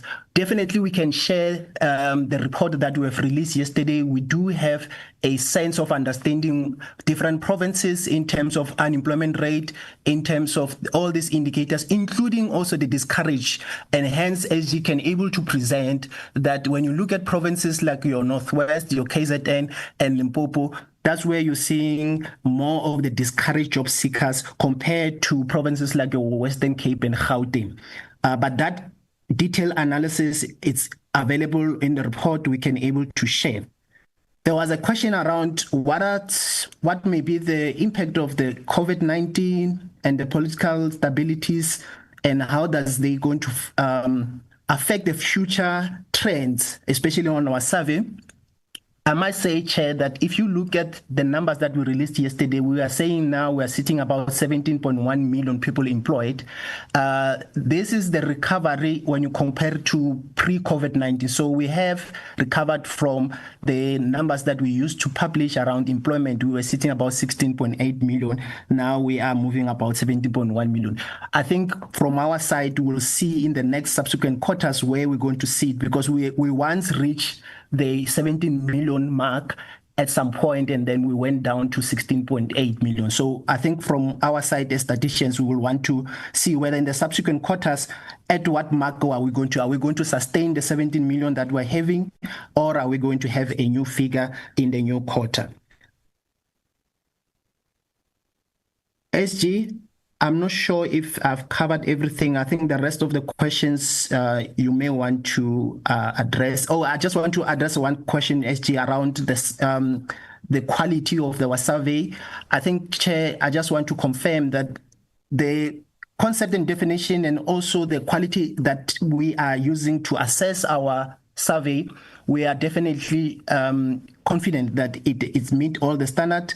As I already said, that the concept and definition that we're using is coming from the international, especially working with ILO. We are also at the point where I can confirm that the trend that we have, I think there was a question around whether how confident are we with our trend, and also whether comparison with the previous data points. Definitely the new measures that we are putting on the table, we have done all the tests, we have done all the checks from our statistical perspective, and we are confident enough that these are the numbers that the policymakers can use.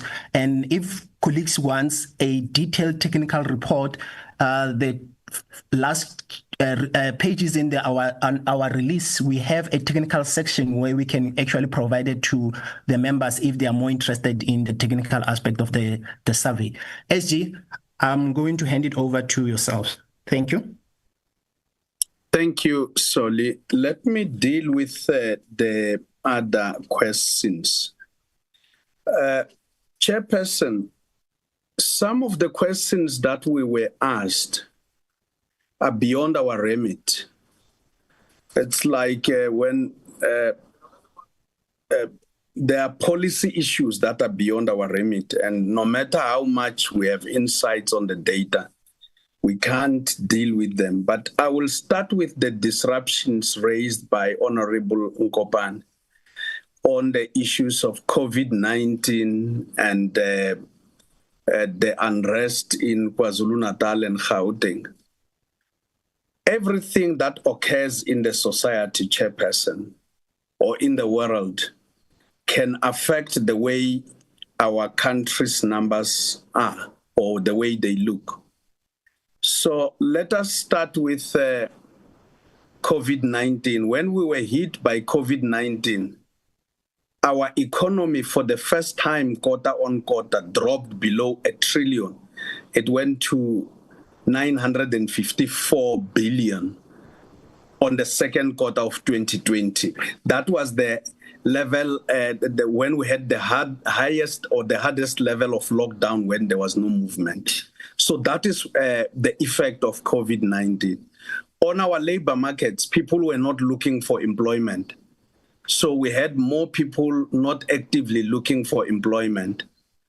And indeed, the number of the employed at the time was sitting at 16.1 million in 2020.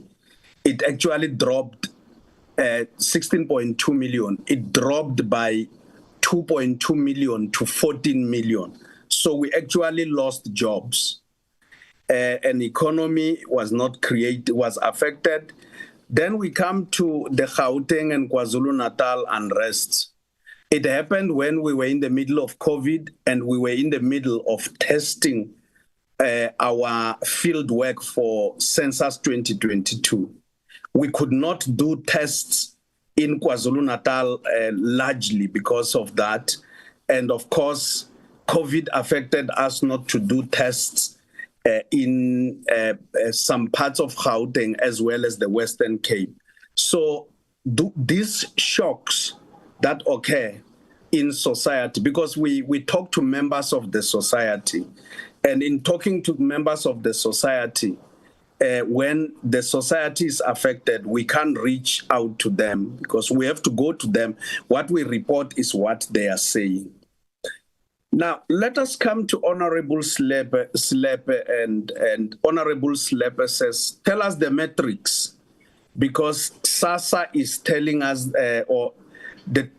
don't give us the numbers you are giving us as Stats SA. We want you to give us the true numbers.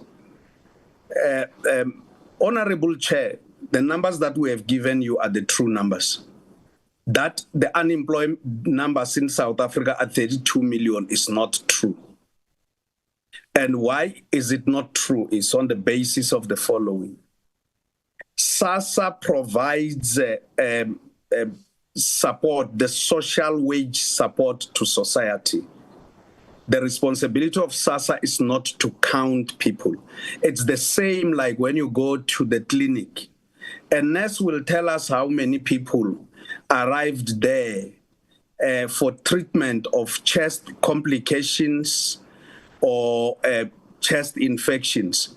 But the nurse doesn't count the number of people in South Africa. They provide health services. A teacher knows how many children are not in the class on a particular day, but their job is not to count the number of children that are not at school. How do we work on this?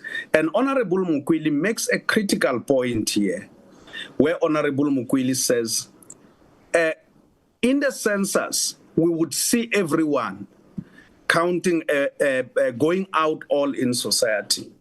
Assume, Chairperson, we were to go out and conduct a census on employment, on poverty, on services, on everything, and we were out in the field to count everyone. One is that it would be unmanageable. We have 63 million people. We have 17.4 million dwelling units. It means that we would be having field workers, about 165,000 field workers in the field every day. A census costs 6 billion. We were given 3 billion the last time, but our budget ask was 6 billion. And when we went to field, as we were in the field, we realized that we can't conclude with the 3 billion. We had to overspend by another billion. So if the country had 6 billion to spend every year on the census, we would try that, but it would not be workable.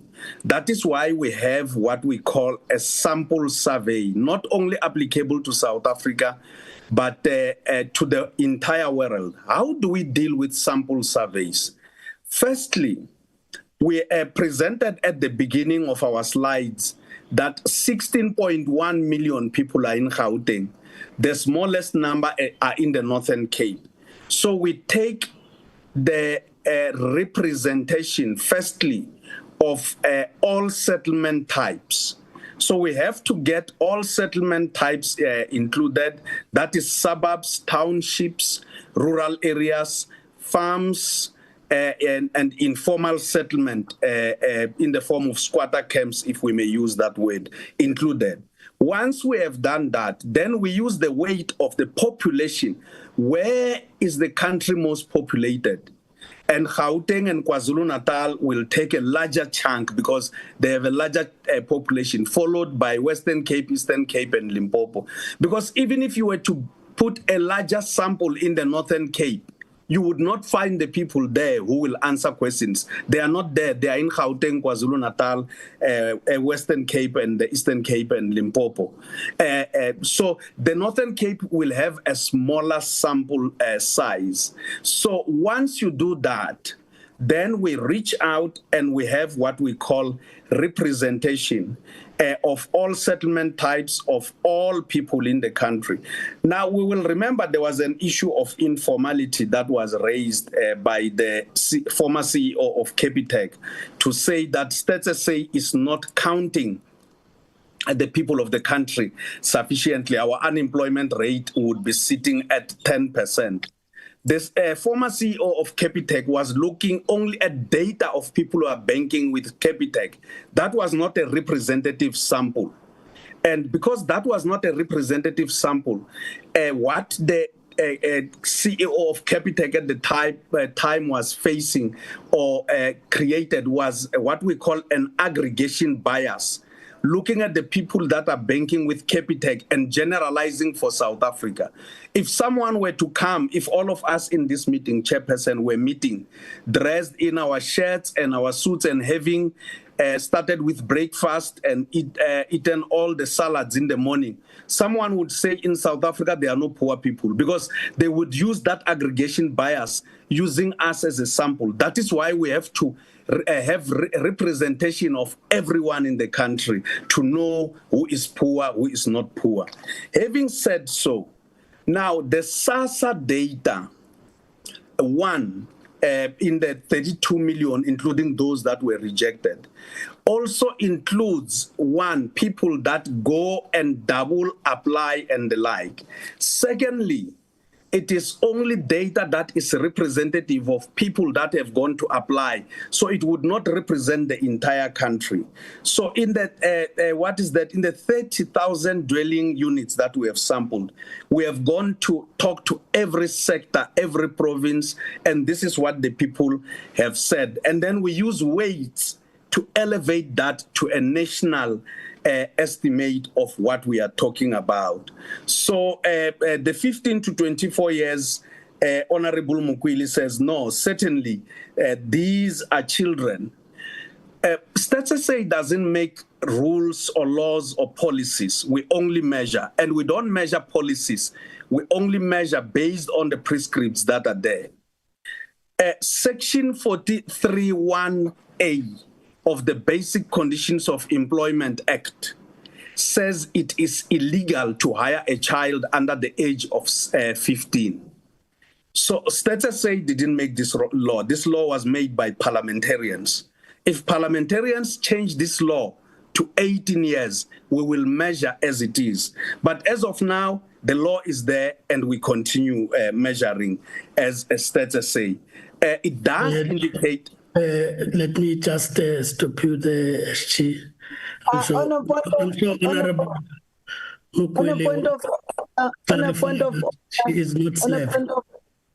a point of order, Chair, I've been misquoted twice on SG's presentation. Yes, I'm correcting it. No. It was not my point. Even for saying go out and count everybody, it is not my submission. My submission was on addressing the issue of youth that is unemployed and black people, not those things that the SG is quoting me on. I've never said people are young. I know that the law says from 15 to a person with 15 years is an employable person, so it must not be recorded as on my name. I don't know even who mentioned that.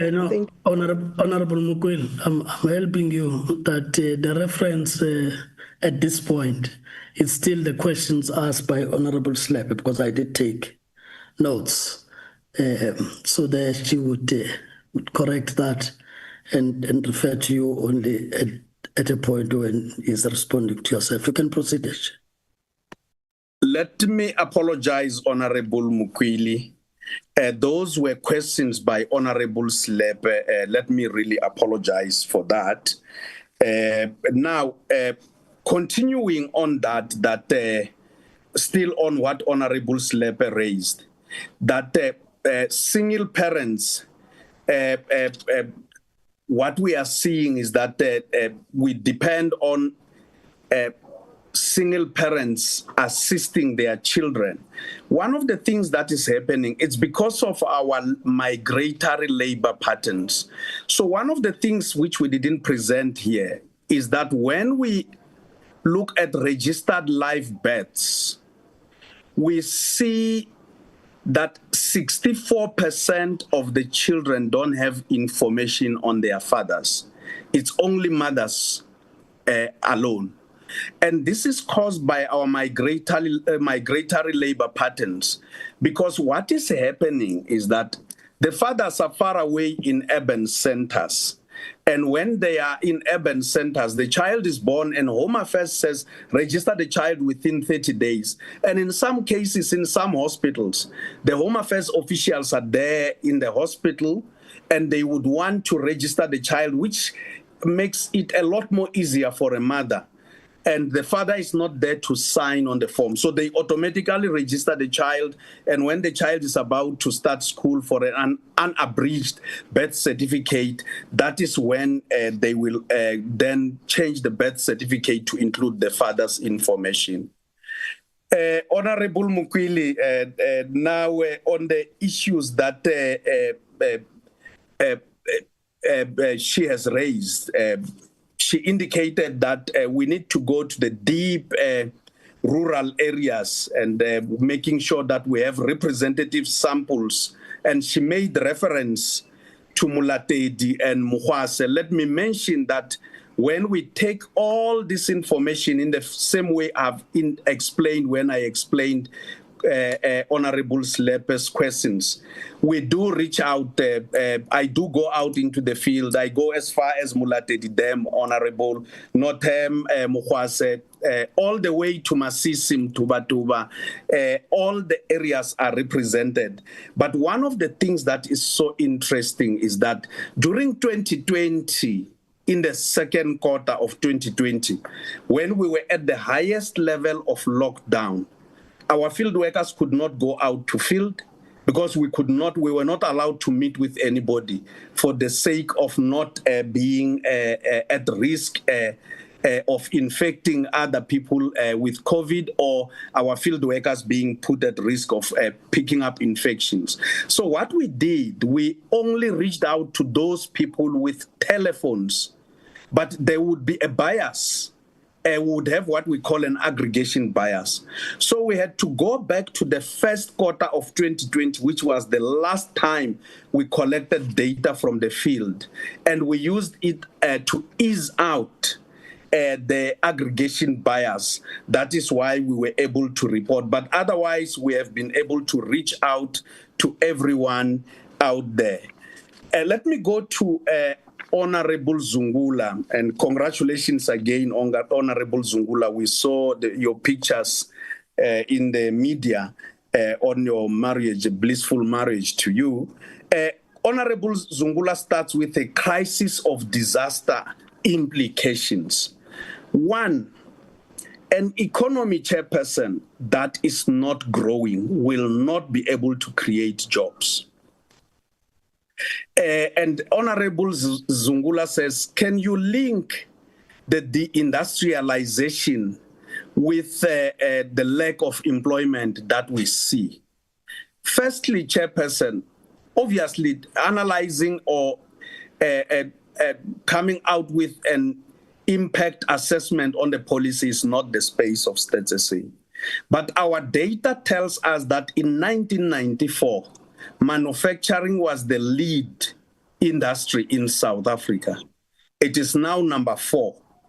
And manufacturing does tell you that you are actually industrializing. So when there's no manufacturing, it means you are not industrializing. And we will remember China in the past didn't enjoy the same space of manufacturing like it is enjoying now. But other economies like the United States have moved to the space of finance, But the kind of finance and volumes they are dealing with are relatively much more bigger. So our lead industry now is finance. It is followed by personal services, including the places where we go to do our hair, to cut our hair, or do to the salons to do our hair. Those are personal services, but including education and health. If we look at how much we are spending, particularly on the education of our children and health, although only 15% of our people are on medical aid, and the highest being in the Western Cape at 25%, and the lowest being in Limpopo at about 9%. Still, the country is spending a lot more on education and health. That is why we have personal services at number 2. At number 3, it's trade, but trade also has a lot of informal sector jobs, which may not be sustainable in a long time.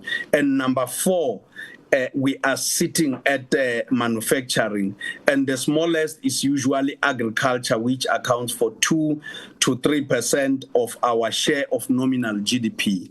Having said so, Honorable Zungula raises an issue about one, the informal sector, which Soli has already explained.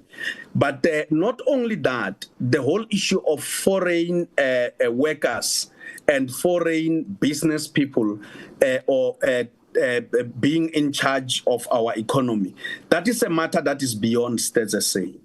All we can do is measure. So after 2012, in 2017, we released the labor migration report. And after 2017, in 2022, we released another report.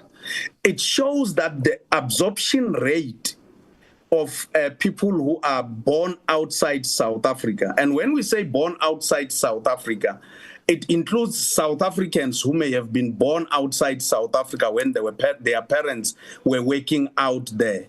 But having said so, those are a smaller number. The majority are people who are not arrived here, not necessarily as citizens.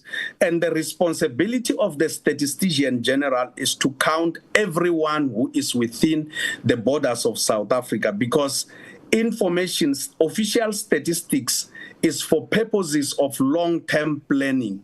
The provision of services, water, electricity, and the like. And just on services, we may have undocumented migrants. The statistician general still counts them. And I don't go to the SAPS, the South African Police Services Commissioner, and tell them that we have more of them there. Our job is not to catch undocumented migrants. Our job is to count everyone within the borders of the country, because as we are talking, they are using services, water, electricity. When they go on the freeway doesn't first ask, hang on, are you documented or not documented? When they switch on a light on the wall or use an ablution facility, it doesn't first ask them if they are documented or not. So they use the services. When they spend money on the economy, it doesn't ask questions. So that is why we count them, and we leave the law enforcement officers to deal with that. Having said so, in 2022, the absorption rate of people who were not born in South Africa, the absorption rate is the proportion of those in working age who are employed, was 64%. That of those who were born inside South Africa was 32%. So we can see, 32%. So we can see that foreign-born nationals or people enjoy a lot more opportunities to be employed in South Africa than the local born. And this is largely because they are not, when they join any employment sector, they don't join organized labor and the like, and they can be paid any amount, even sometimes far beyond or lower than the minimum wage that we need to have as a country. But this is a matter that is beyond us as Stats SA. We can only measure and indicate what we are seeing in society. Having said so, their unemployment rate, Chairperson, was 18%. The unemployment rate of South African-born people was sitting at 32%, 31% at the time. Now, there's a question also that Honorable Nontsele asked. What makes males overtake females in the informal sector? It's very complex, Chairperson. We see it everywhere, and it's beyond the work of Stats SA. We see women working in the rural areas. If you go to places like Mulatedi that Honorable Mukwili raised, if you see people working with handheld hoes, it will be women. The moment government puts tractors to assist those women, all of a sudden the drivers are male. If you see women, people cooking on the roadside in the open fire, it's women every day. But when government puts stoves, gas stoves and electricity and proper structures for them to cook, all of a sudden the owners and the managers are male. That matter goes beyond our work. Honorable Nontsele asks, what are the limitations that we see in our labor markets? From time to time, Chairperson, we meet as labor statisticians across the world. We look at areas that are difficult to measure and areas that can cause complications. For example, now we have what we call Uber Eats drivers, we have Take-a-Lot drivers. We are now starting to look at introducing new ways of measurement, especially on the authority, as to whether those workers are able to take decisions and control those businesses, or the control and businesses comes from somebody else. And these are things that we are still discussing. So every now and then the economy starts to diversify. We start looking at that. We are looking at issues of use of data now. If you look at our transport in the economic statistics, transport and communication are included from the days when people used to communicate using letters. But we see people communicate a lot on WhatsApp and using data. On the household expenditure side, we are able to pick that up. But on the economy side, that is why we are now coming up with what we call ISIC 5, International Classification of Industries 5, that will help us deal with these kinds of issues where there's diversification in our economy. The age at 17 starting to decline in terms of social security or grants, it's because after 17, people become 18 and they no longer qualify for what we call child grants. They now sometimes are outside. Before the 350 rands was introduced, you would find that after the age of 18, people would not get any grant until they are sitting at the age of 60, where they get old age pension. And because our unemployment rate is sitting at about 31.9%, almost 32% as of now, Chairperson, you would find that drivers of poverty from another survey that we are having is that years of schooling and employment contribute. So when you don't have higher levels of schooling and you are not employed, you are more likely to be poor. So people who are not employed would have to wait for old age pension. So beyond the ages of 18, people had to wait that they must grow older faster to 60 years so that they can get mudende, which is old age pension. Having said so, Chairperson, I guess we have covered most of the questions that were asked, but we also want to thank honorable members in continuing to engage us, not only in this portfolio committee, but in other portfolio committees, and holding us accountable to explain how we do our work and explaining and encouraging the use of data from time to time. I thank you, Chairperson. Chair. Thank you, SG. Honorable Mukwili. Thank you very much. Thank you very much, Chair. I think SG did not understand my issue in Molatedi, mentioning the village Molatedi. I never said they are not going there. I say the people of areas like that, like Molatedi village, for them to not be interested in applying for jobs. It's not because they don't want to do that. It's because of the expensive processes that are there, like your data to buy airtime, it's expensive to buy data to apply, it's expensive to travel from that area to come to the areas where there are little facilities. It's expensive for those youth to access those things, so it becomes a thing of why should I apply if I can't even be appointed at that stage? Not because the Stats SA is not going there. We are appreciating as the EFF for the Stats SA's work that they are doing. It print a clear picture of the situation and the systems that are there that are failing, and the numbers of Stats SA is not questionable on our side. It gives us a clear picture of where we are as a country and the plans that we are having that are continuously to fail us. So we need to strengthen our approach in some of the things. That was my input, Chair. Thank you very much. No, thank you, Honorable Mukweli. I think it's confused with Honorable Slepper's questions once again, that part. But you've clarified, and I'm sure the SG would have now understood from where you were coming from. But in his response, the issue about data, yes, household, as well as how that gets to be in the economy is the point he has mentioned. Unless SG, you would want to come on this point. Otherwise, I thought we could summarize.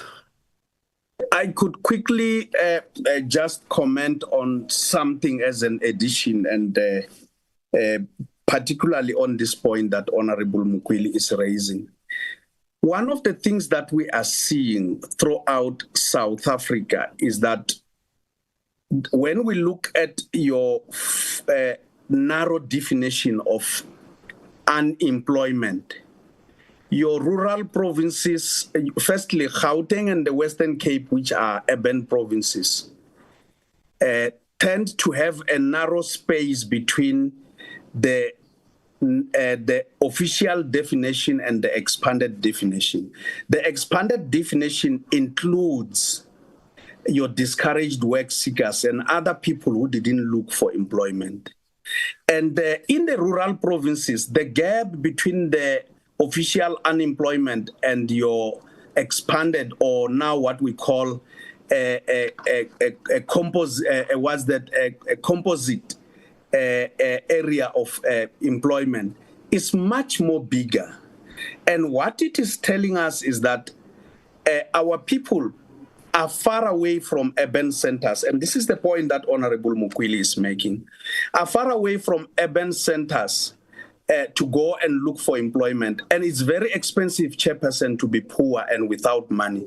Almost all of us here can do banking, and we can apply for jobs or do anything on our phones. We even read newspapers on our phones.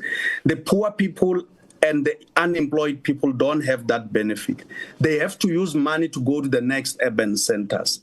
So one of the things that we are seeing is that the apartheid spatial arrangements is still prevalent in South Africa. We haven't created a new urban centers to respond to the needs of the majority of the people, including particularly women who cannot move easily to look for employment. And that does show in our labor markets, Chairperson. Thank you very much. Thank you. So that now closes the responses. We must, honorable members, thank the Statistician General and the team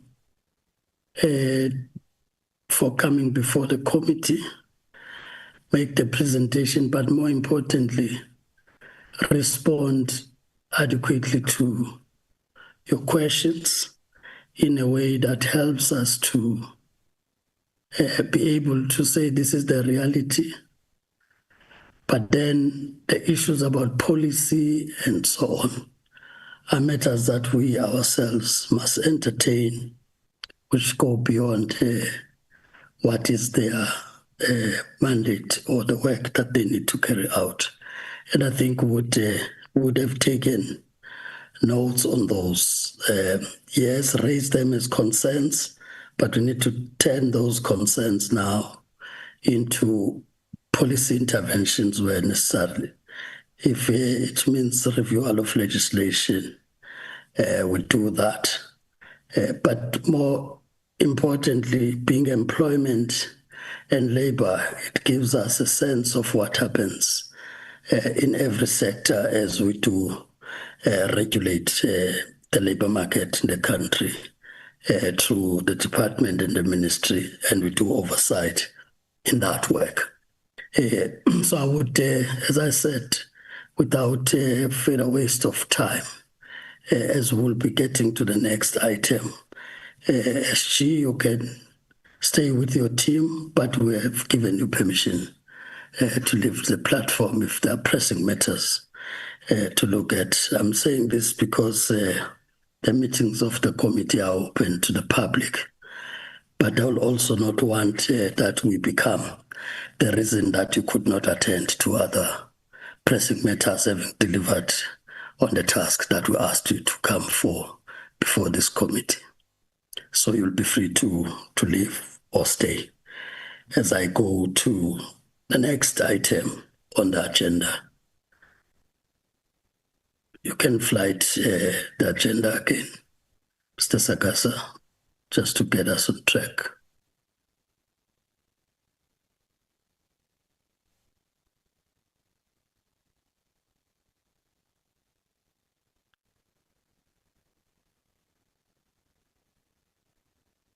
So I don't think Mr. Sakasa hears me, but as far as I understand, we now are on item 2, dealing with the Department of Employment and Labor in terms of their presentation. Which presentation would have been received? Thanks, SG, you are list. We will then ask the Deputy Minister to do the opening remarks in introducing the item, which is a brief overview, because the presentation was shared with members. At the time of getting to the presentation, we are really gonna cut you now on time, understanding that we're also battling between the third item and members getting into transport to get physically to the house. So we'll limit it to 20 minutes, given that the presentation was shared with members. That 20 minutes would apply after your opening or overview that you'll do. Deputy Minister Namazinga Shabalala, platform is yours. Thank you so much, Chairperson, and good morning to yourself, and of course to our Statistician General, to members of Parliament, and of course to the State SA team, our acting DG, and the members of who are officials. I see you've got 2 hands, Chair. I don't know. I don't mean to check your meeting. No, I had asked them to lower their hands, so those are legacy hands. Proceed. All right, thank you so much, Chair. That's my video and that's myself. Please allow me to then switch it off if that's okay with you. Proceed. Thank you so much, Chair. There's a quote by our, veteran and longest-serving president of the ANC, Mr. Oliver Tambo, when he said that a nation that doesn't value its future, its youth and children, doesn't deserve its future, which is a very big statement. And today we are here to speak about the youth unemployment and unemployment in general, which is a very sad situation that we're seeing, and indeed we are concerned about it. I want to say to the Statistic General that indeed, who are we to argue with science and what science gives to us? Safe to say, we note the presentation that they've given and chase it to ourselves. We are here to respond, and I doubt that we'll be able to respond to all the issues that have been raised within the report. There are a number of issues that members of parliament, I think, have been raising out of concerns, and indeed one shares in those concerns that we're having. But of course, with the challenges that we have in the country, it is a sad situation when you hear State AC repeatedly and reporting to ourselves to say children as young as 13-year-olds, they go and register for children's birth certificates and so forth. It is a sad situation. Under a Basic Employment Act, where it speaks about the issue on young people, child labor, and registering, and say that anybody or any child is deemed to be children 15 years and going down. And I can tell you we note what, in the sectors of economy and other industries, wherein you would have children that are 15 years old or under that are working environments. And I'll give you an example. Let's take arts and culture. You would have within the actors or singing, you see them sometimes in YouTube because they get contracts and they are able to derive revenue. And we are duty bound, therefore, to look after their well-being and regulate. And of course, with departments that are responsible directly for children, you would have social development that has to cater for the social development part. You would have basic education that must cater for young children that are of going age, that at school as early as that 7 or 8 year olds. They are also responsible for children. You would have and other departments as well, Chairperson. So I just thought, let me make that. And we have a situation where you would, 16-year-olds can't have driver's license and they can get your learners. Their voting age at 18 years. So the discussion around really how do we define in the definition of youth in this country is quite important, who's eligible to work or not. But as things stand under the legislation that we administer, and of course with ILO, that we're part of that international sector, wherein annually we're meant to give reports around the issues of child labor and how we monitoring and regulating that space. And there's a number of issues that honorable members spoke to. I think the issues of honorable, I think that speaks to, is not Mukwele but Mbele, that continuously speaks about this matter around the small business, the cost of making business, the informal economy as is. Perhaps we'll employ the committee as well, Chair, that you might want to consider, as you know, that the President has given, when he put this department as employment and labor, that he would have given that interministerial committee where Minister chairs it and DTIC will sit there as much to coordinate all these efforts that has to do with employment.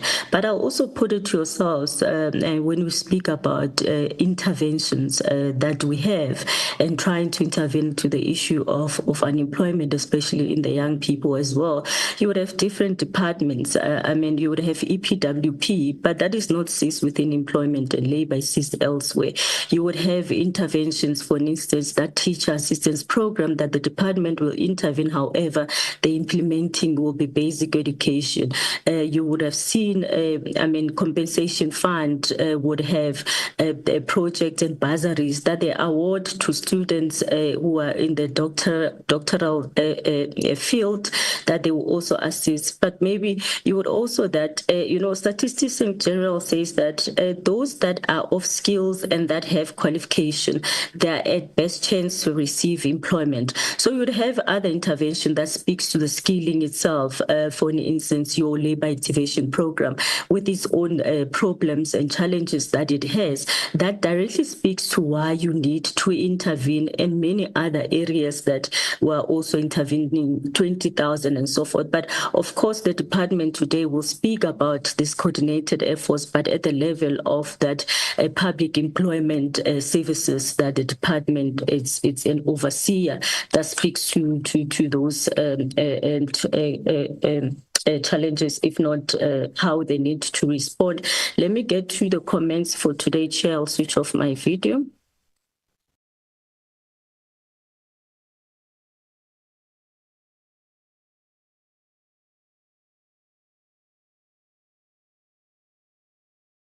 You also muted yourself, Deputy Minister. Unmute and proceed. Thanks, Chair. Sorry, I think I muted myself in the process of speaking to myself. Chair, it is indeed a privilege to really speak to the Portfolio Committee on Employment and Labour as we take a moment to reflect together on the progress we've made, the challenges we continue to face, the priorities that must guide our work. Going forward, it does relate to youth employment intervention by the Department of Employment and Labour. And the discussion really is not just about statistics or reports. It's also about the real impact of our movements, if not our intervention as a country, ongoing commitment to matters of decent work, inclusive growth and economic transformation in the lives of ordinary South Africans. There's an opportunity for us to really engage openly on what is working, where must we do better, and how we can strengthen the link between our policies, programs, and the lived experiences of our people. As we reflect on the release of Quarterly Labour Force Survey Q3 2025, it shows that the labour market situation in our economy has shown some positive changes between April and September of this year. The unemployment rate has went down to 33.2% to 31.9%. Now, what does this mean? More people would have found work, and there's about 360,000 fewer people were unemployed between April and June. Compared to July and September, if we were to look to this period from January to September 2025, unemployment dropped by 1 percentage point, with about 248,000 people no longer unemployed. What does that mean? I think at the portfolio committees, when we reflect of this milestone that would have transpired and has happened, and the question perhaps will be the feel and the look of it, but also to say that this shows that job opportunities are slowly improving, and as a result of the government employment programs, the support for young people. Still more work is needed to make these improvements continue to lead to stable long-term jobs. The data that, of course, the department has presented through its presentation before ourselves, it's noting that the data captured before the release of Quarterly Labour Force Survey for Q3, it paints a complex but instructive picture of the current labour market. According to the Q2 2025 Labour Force Survey, the national unemployment rate remains high at 33.2%, translating to over 8.3 million South Africans without work. The Northwest 40%, Eastern Cape 39.5%, recording the highest rate of unemployment, while the Western Cape to 1.1% has the lowest. And these are the figures and statistics general. Of course, they are here because we've borrowed from them, and and trying to get to the facts of it. And these are the figures that reminds us the persistent, as they said, spatial inequalities that mirror South Africa's history and structural divides, and the urgent need to intensify our interventions in provinces that are mostly affected by poverty, underdevelopment, as members would have spoken also about the young people in the right far-flanked rural areas that don't even have data or any other means that really we need to intervene. Encouragingly, the Public Employment Services, the Presidential Youth Employment Initiative, it continues to play a central role in connecting work seekers to opportunities. To this end, it remains critical to ensure that employers come on board and currently register employment opportunities. And there is about 30% of employers who are active in terms of registration of employment opportunities. And this is a point here that we keep on saying that as much as there is no enforcement necessarily to ensure that private sector is well registered in terms of that our PES program that people need to register for job seekers. In addition to this PES and PYEI, there's several complementary interventions that further support youth employment efforts, including the labor activation program that I spoke to, which provided that targeted training, work placement opportunities, and it's what we're crippling with within the system of itself. Whether it's good, it's not good, but reality is that it is a much needed. What needs to be done is to make sure there's a tightening of systems and monitoring of that is happening, but also to see the feel and its a value so that we are able to pinpoint and say, indeed, there are young people. There are where we can attest that this has happened. There are where we can attest on challenges that it continuously to have. We also have that Project 20,000 initiatives. You saw it that focuses in the creating structural employment and skills development pathways for youth across various roles and helping them gain practical experience and improve their employability. Chair, on this program, we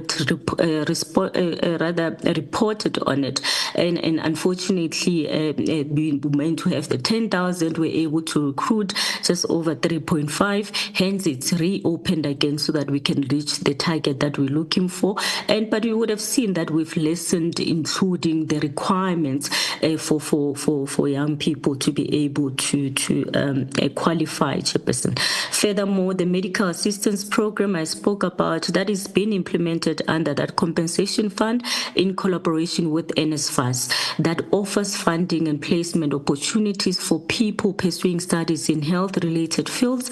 Collectively, these programs contribute meaningfully to the broader youth employment interventions by enhancing the skills, expanding access to learning and work opportunities, and fostering sustainable pathways into the labor market. And this one speaks about young people definitely within the higher education sector. 20,000 speaks to those ones who are out of that, who have some qualifications. LAB speaks to those ones that would be of matric, even less than matric, whether grade 12. So it's kind of employment and labor is trying to touch in different sectors of young people with skills, without skills, certain qualification, without all of that. So it's quite important to also note that, honorable members, the end of the reporting period, over 1.3 million work seekers were registered, 61% of whom are youth between 15 35 and 56 are women. This gender and youth profile reflects our responsibility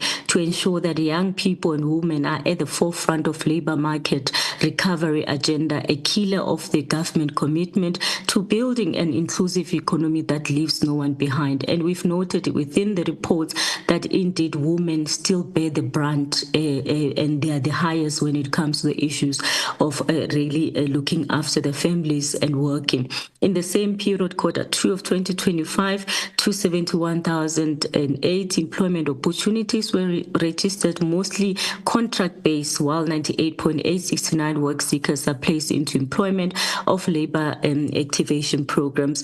And I want to say this is a reality, honorable members, that underscores several systematic challenges, including the issues of underfunding, as you know, on the public employment services, the high staff to public ratios, the ICT systems that are not really fully fit for purpose at this point, but these are institutional constraints that hinder the ability, of course, to scale up services and reach more seekers, particularly in rural and township areas. And this is what the department is seized with and so far in trying to do with. Today, you would know that you are doing the MTDP. Of course, in Parliament we are. However, Dell has outlined several interventions aligned with that MTDP of 24-2029 financial years. And amongst those is a commitment to create that 1 million work opportunities by 2029, the introduction of subsidy scheme for persons with disabilities. You would know within the C that we have, but of course, I think the DDG will also speak to these subsidies around people with disabilities in general, what has been budgeted for in the rolling out, and that will be done even the rolling out of the program December this year, I'm told. However, they'll speak to that.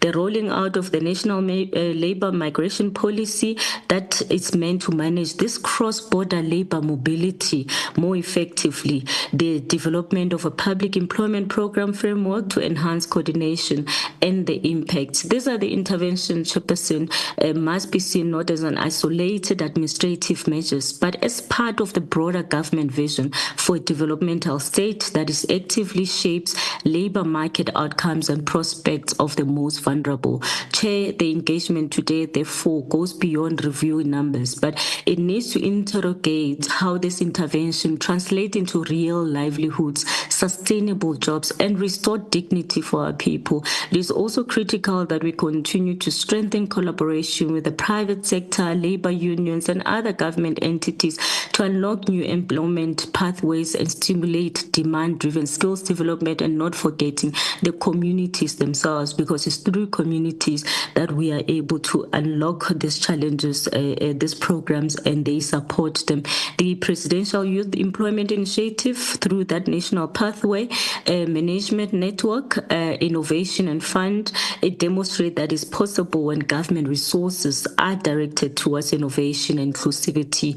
The initiative has exceeded several of its performance targets, supporting young people accessing earning opportunities pathway into the labour market. Importantly, it continues to operate with sound financial management at this point. That's why you see PES has passed its own audit. In fact, it's even overperformed, but ensuring that funds are available for ongoing disbursements and program expansion. To say for me, really, Chairperson, I want to know the statistics that reminds us that the struggle for economic emancipation remains incomplete without tackling unemployment, especially around young people and women, which are vulnerable groups and persons with disability. We are reaffirming, Chair, as the ministry, our collective responsibility to champion the cause of decent work, fair wages, and economy that works many, not for the few, but for the majority, Chair. And we want to say, with the issue, I think what Honorable Zungula also spoke to when he spoke about industries and people, certain jobs that have been taken, be it by foreign nationals and so forth. I think also as a portfolio committee, there needs to be concerted effort into looking at the sectors that are really vulnerable at this point, but there are more softer, sectors that we can get and people, and it can absorb, it's got that potential. I mean, the IES on inspection is doing the most, led by Honorable Deputy Minister Sibia, that is doing. But you look at those industries like your hospitality, the farming industry, the construction industry, you can check them, including estates that are built around urban cities and all of that, that who are the people that they've employed, where they're coming from. I think there should be mechanisms insofar as you also trying to come closer insofar as oversight, but also other sectors that are really dealing with that. Households, domestic work that are being employed in those households. Usually you would have people that will employ people from outside the country. So hospitality, like we said, the restaurant, the hotels, and all of that. But it's important that we come closer, including to the Home Affairs, where the issues of permits and people coming into, and I will say that, the issues of enforcing laws around your employment equity, that's why it is that important to enforce even private sector to make sure it deals with the divide when it comes to transformation. So it deals with the demographics of the country and the people. So you employing Black people and so forth. So you don't have just concentrated on certain race and class. So that employment equity is also part of that legislation housed in our department, Chairperson, and it should be understood from there. It's not very punitive. It's not something that is unbecoming. It is a very important legislation. But just to close it, to say that, Chairperson, I will employ again the oversight. Go to China Mall. Go to any China Mall in this country and just go and do oversight and see how many jobs that are there, and jobs such as packers and all of that. But check who's employed in those jobs and whether you find many South Africans. As much as owners are there, but you check, it needs to be reviewed and be looked at from provincial governments that gives permits and all of that, the construction that builds on those malls. I can assure you we can find many jobs where South Africans can be able to be employed and be absorbed. But let me leave that discussion. It is for the portfolio committee. Through yourself, Chair, I think I am done my opening remarks. I can hand over to yourself to give over to the Acting Director General to facilitate the presentation. Thank you so much, honorable members. Thank you, Honorable Deputy Minister.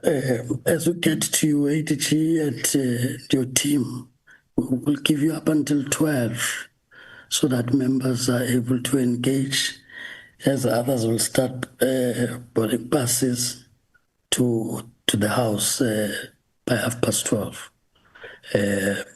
So by 12, I'll be showing my face if you're not done. I'm saying this because the Deputy Minister has really traversed through the report at a high level. So it's only those gaps that you need to plug. Thank you. Thank you very much, Honorable Chairperson, and also let me greet the Statistician General who's here and the honorable members who are here. And I agree with you, Chairperson, the Deputy Minister has covered much ground. Just on my side, also just to underscore the point that in terms of what the Statistician General was indicating, I just want to indicate the department's commitment to ensuring that we create pathways into employment and strengthen labor market access and protect the rights and the dignity of all workers, while ensuring that no young person willing to learn or work is left behind.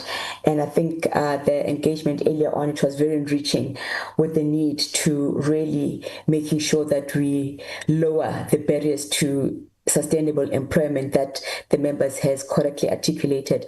With that being said, Chairperson, members, I'm not going to take much time and hand over to the DDG, Mr. Semorotoba, who will take the committee through the presentation and mindful of the time. Thank you very much. Through you, Chairperson, Mr. Morotoba and team, you've got the floor.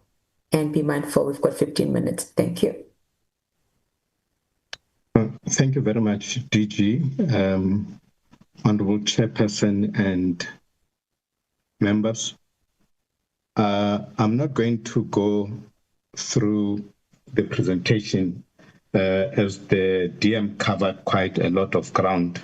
The first point, just to also close the gap, is that we work with the Statistician General in the ILO when they go to that meeting of statisticians across the world in the ILO. The department facilitate that process, and we also form part of those discussions. And we can confirm that the methodologies and the tools that the Statistician General uses is similar to what is used in other countries, and that's how we go about measuring employment. I won't go into the context because I believe that the Statistician General and the DM covered extensively that part. Tapelo, if you can go straight to slide number 11, just to cover some few points. Go to slide number 11. Yes. Now, under slide number 11, apart from the interventions that we have made and the numbers that we have reported, there are two things there. The National Labour Migration Policy, which Honorable Zungula talked about, and the question of migrants and our role vis-a-vis Home Affairs implementing the law. We are now happy that the state law advisors and the bills committee have finalized their process, and you should be having a copy.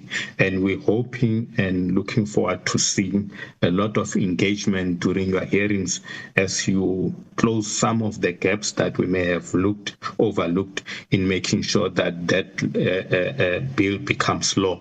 But also Home Affairs is also finalizing their white paper on immigration, citizenship, and refugees, and we're hoping to ensure that there is alignment. Honorable Zungula also raises a point around our linkages with the DTIC. Now, if you look on the National Employment Policy, which is in line with Convention 112, and on the right-hand column, we have got 9 points that are key pillars of this policy that is anchored on. The second point relates to how the department, and we have engaged the DTIC on this issue, because the DTIC, if you look at the number of companies, they provide subsidies, but at the same time, we are looking at industrial policies that also bring in the labor-intensive component, the education department on the skills. And I want to pick on point number 4 around the question of the active labor market programs and the question of small businesses.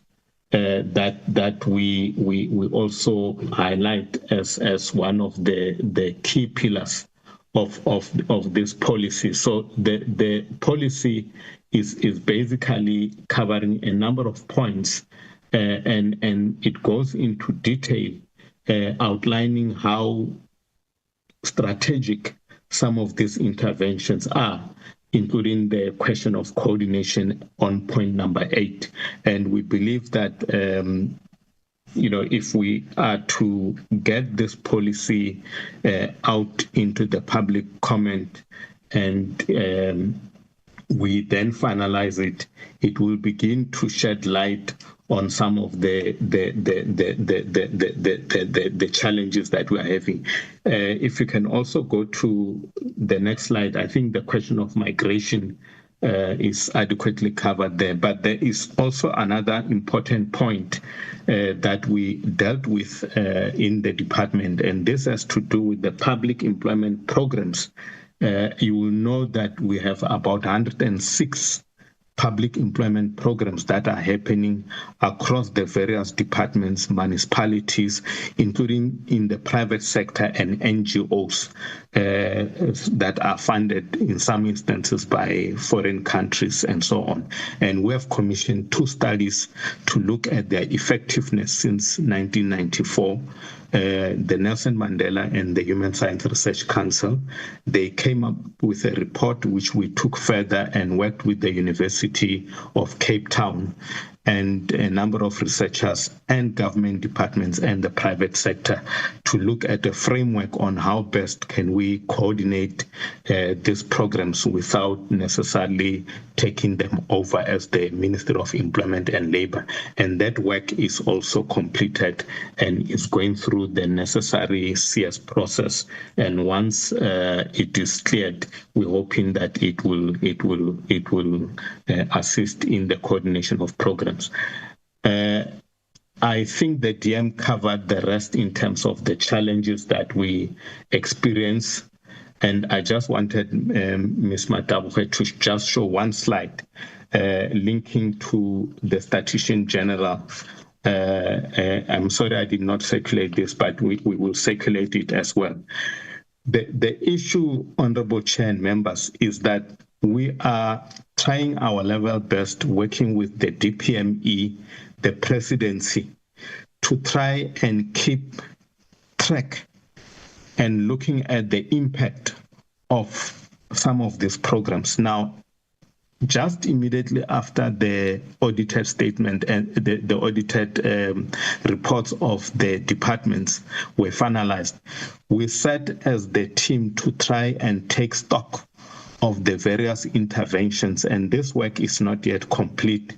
It's work in progress, but it's led by the presidency because we wanted to be able to ensure and inform the president on the various interventions, how much they are costing us, and currently the difference that they are making. And this slide begins to show you all the work that is happening.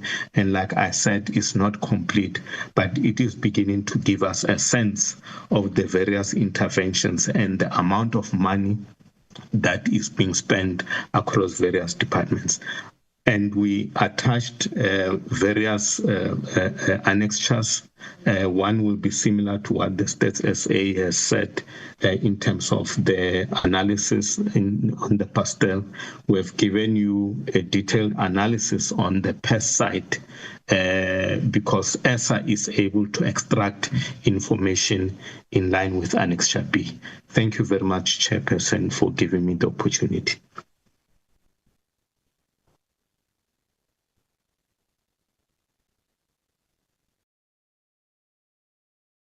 DDG, through you, Chairperson, I think I just wanted you to elaborate on that program for the disability program and how much, of course, it's in the presentation, just to emphasize that program that, that we're going to be rolling out. Thank you.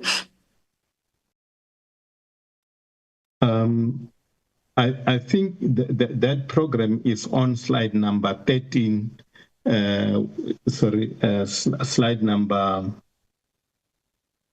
10.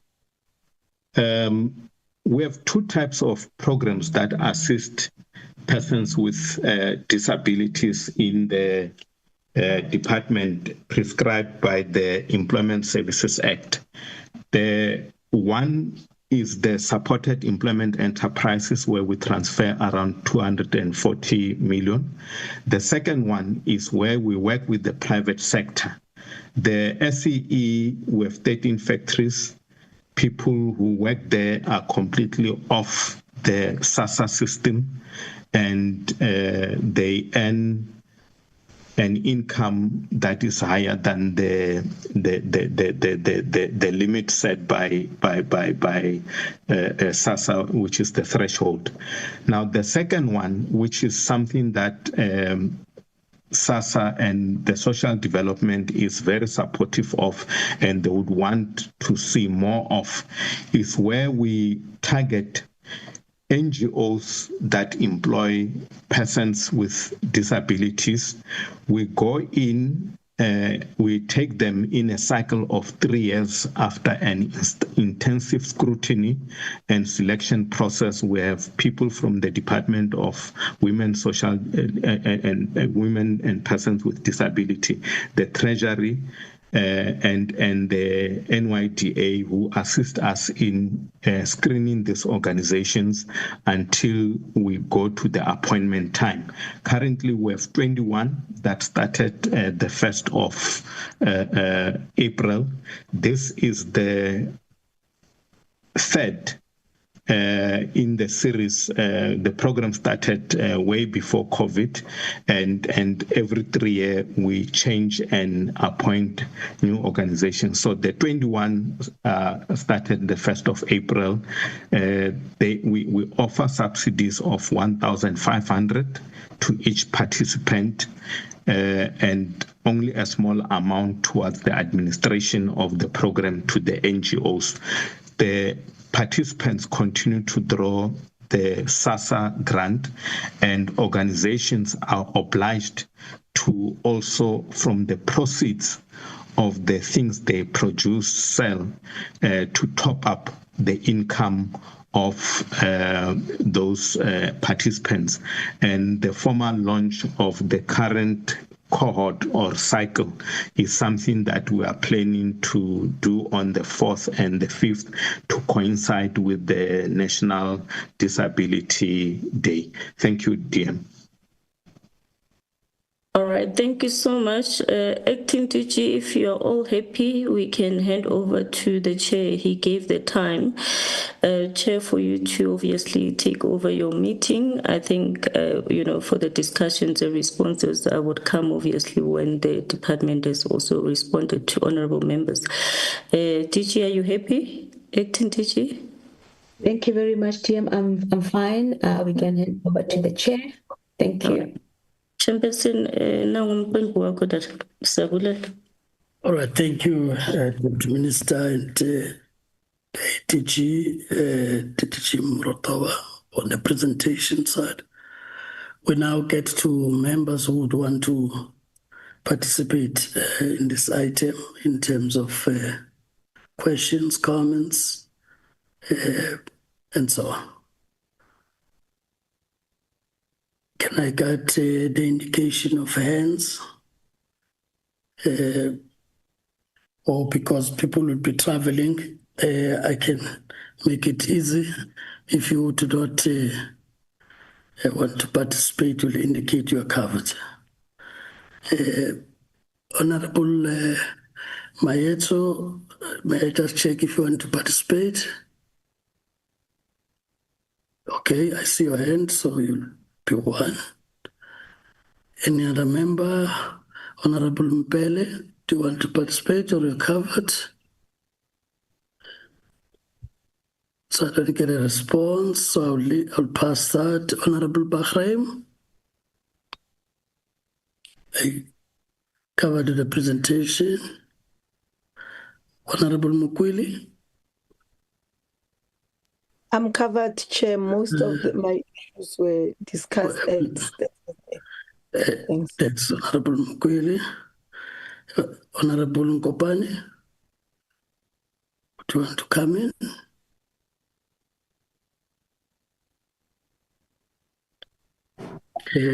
We have Honorable, whose mic is open, because there's a mic that's Honorable Slebe, if you're still in the platform, whether in these responses by the department you are covered. So no response. I know there's also budget, Honorable Sungula, a budget both sides.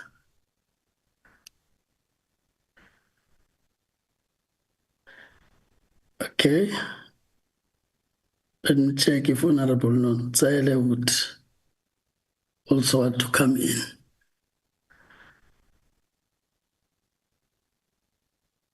Honorable Basson, you covered by the responses. I have Honorable Mayeto and my summary. Honorable Mayeto, you can proceed. No, thank you, Chair, and greetings to DM, the acting DG, and the delegation from the department. Chair, may I be permitted to stay off video?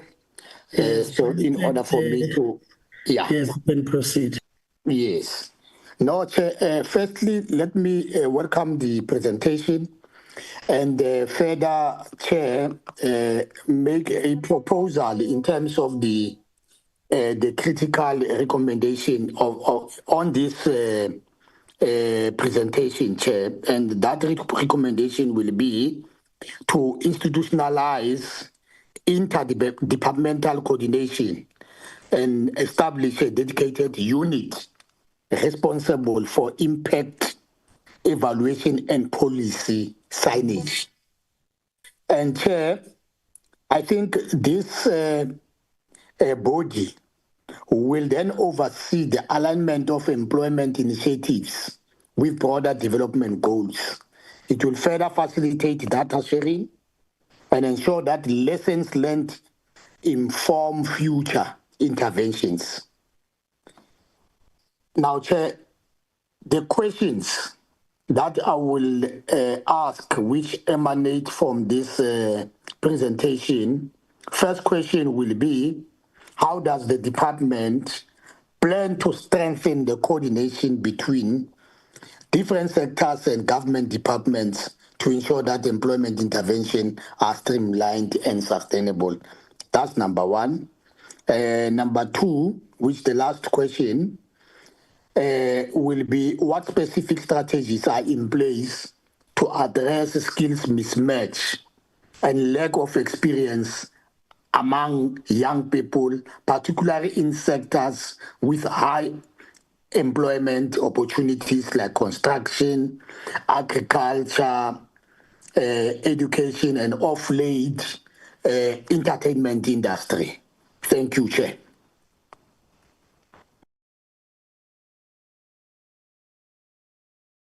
Thank you, Honorable Maeto. I think as you respond to the areas that Honorable Maeto spoke to, just to say in line with the discussion that we had earlier on, in terms of the interventions that are being made, particularly on the youth side.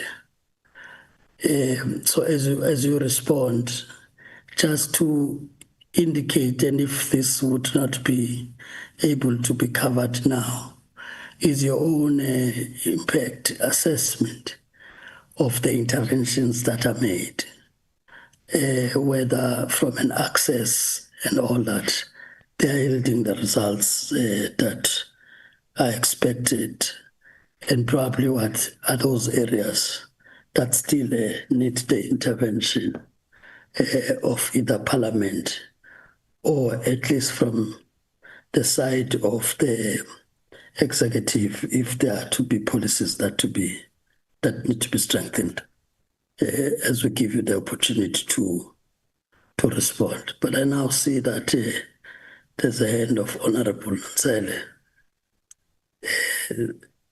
Honorable Nzele.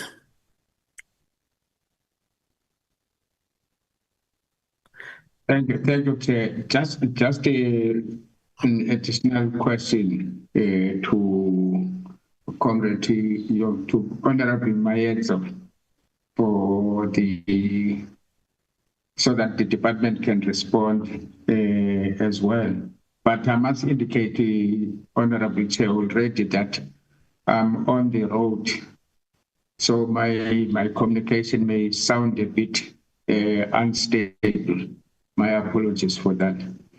The question, Chair, I want to forward is as follows. In what ways will the department incorporate feedback from work seekers and employers to refine employment services and ensure they meet the evolving needs of the labor market? The question is also, if you look at against the context of the earlier presentation by SG and his team, with regard to the challenges that impact the ability of the various sectors to respond to workplace changes and challenges. The second question then would read as follows, Chair, that how does the department intend to leverage private sector partnerships and community-based programs to amplify the reach and effectiveness of youth employment initiatives? Again, this point, Chair, is about also responding to the overall unemployment challenges that talk to youth bulge, which characterizes to a greater degree the unemployment levels across the board that is in the country. The next question would be around the mechanisms that are established to continuously monitor and evaluate the impact of employment counseling and placement initiatives on actual employment outcomes, especially over the long term. And lastly, Chair, is how will the department enhance the accuracy and comprehensiveness of economic sector classification in the employment opportunities system to better inform targeted interventions? Those are the questions, Chair, that I would want to add to Honorable Mayeto. Thanks, Chair. Thank you, Honorable Nonzale. Can we then give to the department, as outlined by the DM earlier on, that the department will respond first, and if there are matters to close on, she will do so. ATG and the team. Thank you, Chairperson. Can I ask Mr. DDG Murotoba, then I'll come after him. Thank you. Mr. Murotoba, we've got the questions, and I'll come after you. Okay. I was afraid of delegating upwards because these are questions that I thought the DM would come in on them because she's well versed. But Chair, suffice to say that in terms of coordination, there are a number of issues. Firstly, in naming or renaming the department, the president was deliberate in changing the name from labor to employment because there was a need to focus more on employment. And secondly, the minister currently chairs an interministerial committee consisting of DTIC, DHET, small business, and we interact with the private sector as part of the Harambe that we transfer more than 250 million and about 57 million to the IDC to work together in dealing with the question of youth employment. The NEP, I think I did indicate the point around coordination, and we also talked about the framework which strongly deals with the coordination. And I think it is in line with Honorable Maeto's question that we can't take everything in Dell, but we will always play a role. And I don't think the intention was for us to take everything and run it with because somebody must do the coordination and do strategic thinking and let others do the implementation. The next question around the question of how do we inform, for instance, young people about opportunities that exist. Normally, we look at trends. We receive opportunities from the private sector. Our career counselors also receive requests for labor to be brought from abroad. We look at the various reports produced by the Stats SA, and that is why in our career counseling sessions and the career fairs that we conduct across the country, we would normally work with other stakeholders, Career Junction and so on.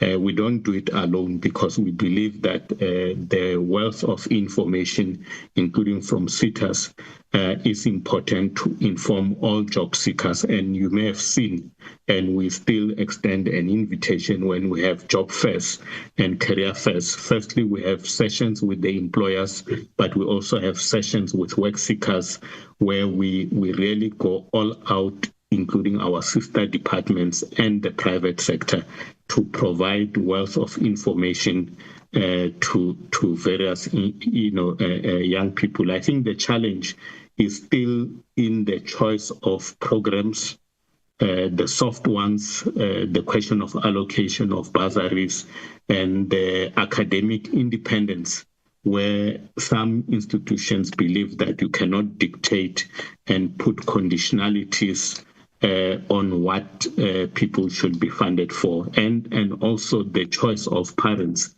in funding various programs that their children would want to attend. But that does not stop us from trying to indicate to them the careers that are likely to end up in employment or self-employment rather than those where the numbers are saturated.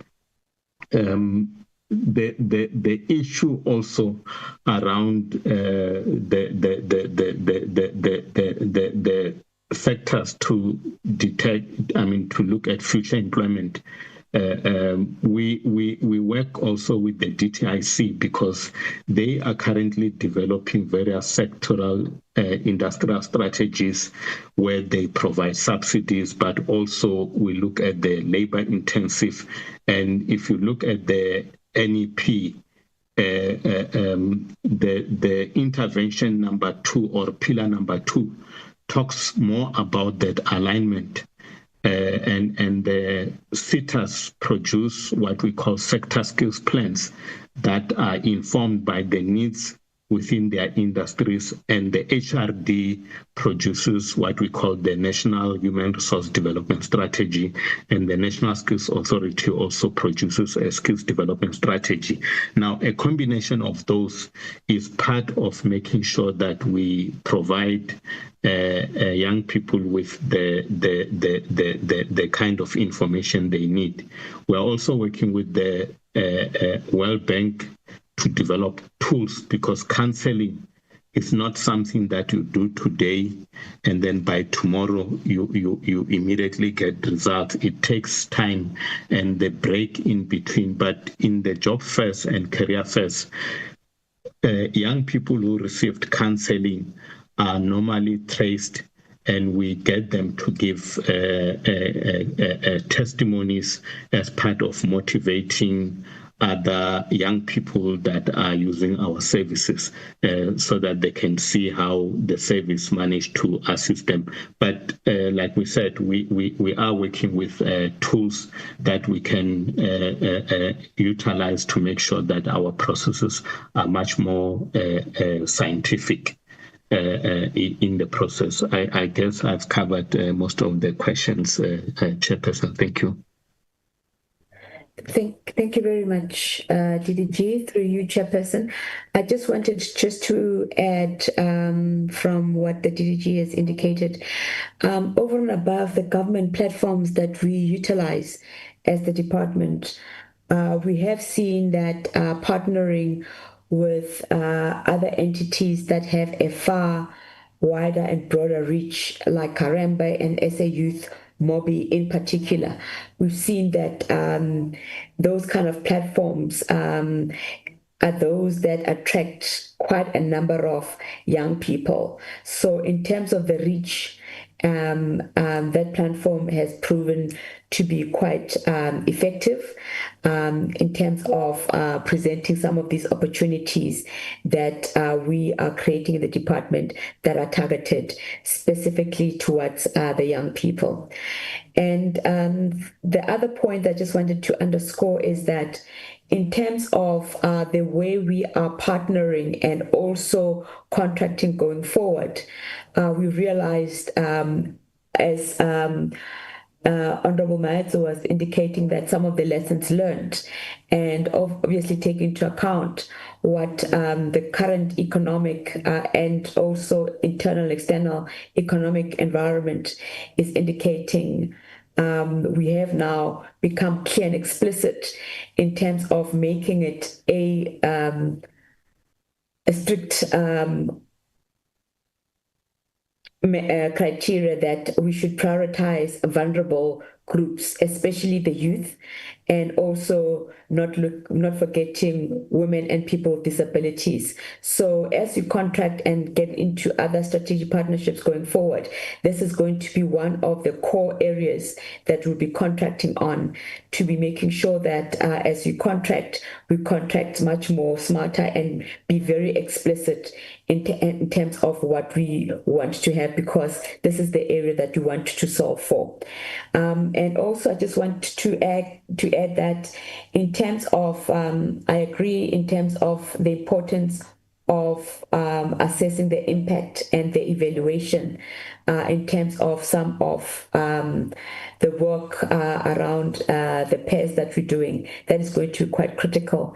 And we are engaging with the likes of National Treasury. And I think when we are with the work that we've been doing with the World Bank and also engaging with them, and also with them begin to understand the important role of the employment and labor that has been given to us, it then becomes very necessary that this department is adequately resourced to ensure that the jobs that we are creating can be monitored and evaluated, and its impact be properly assessed. So those are the two areas that I just wanted to underscore, and also indicate that even though we are working within a very constrained fiscal environment, that has not stopped the department from forming partnerships to leverage from them to ensure that in terms of the work that we are doing,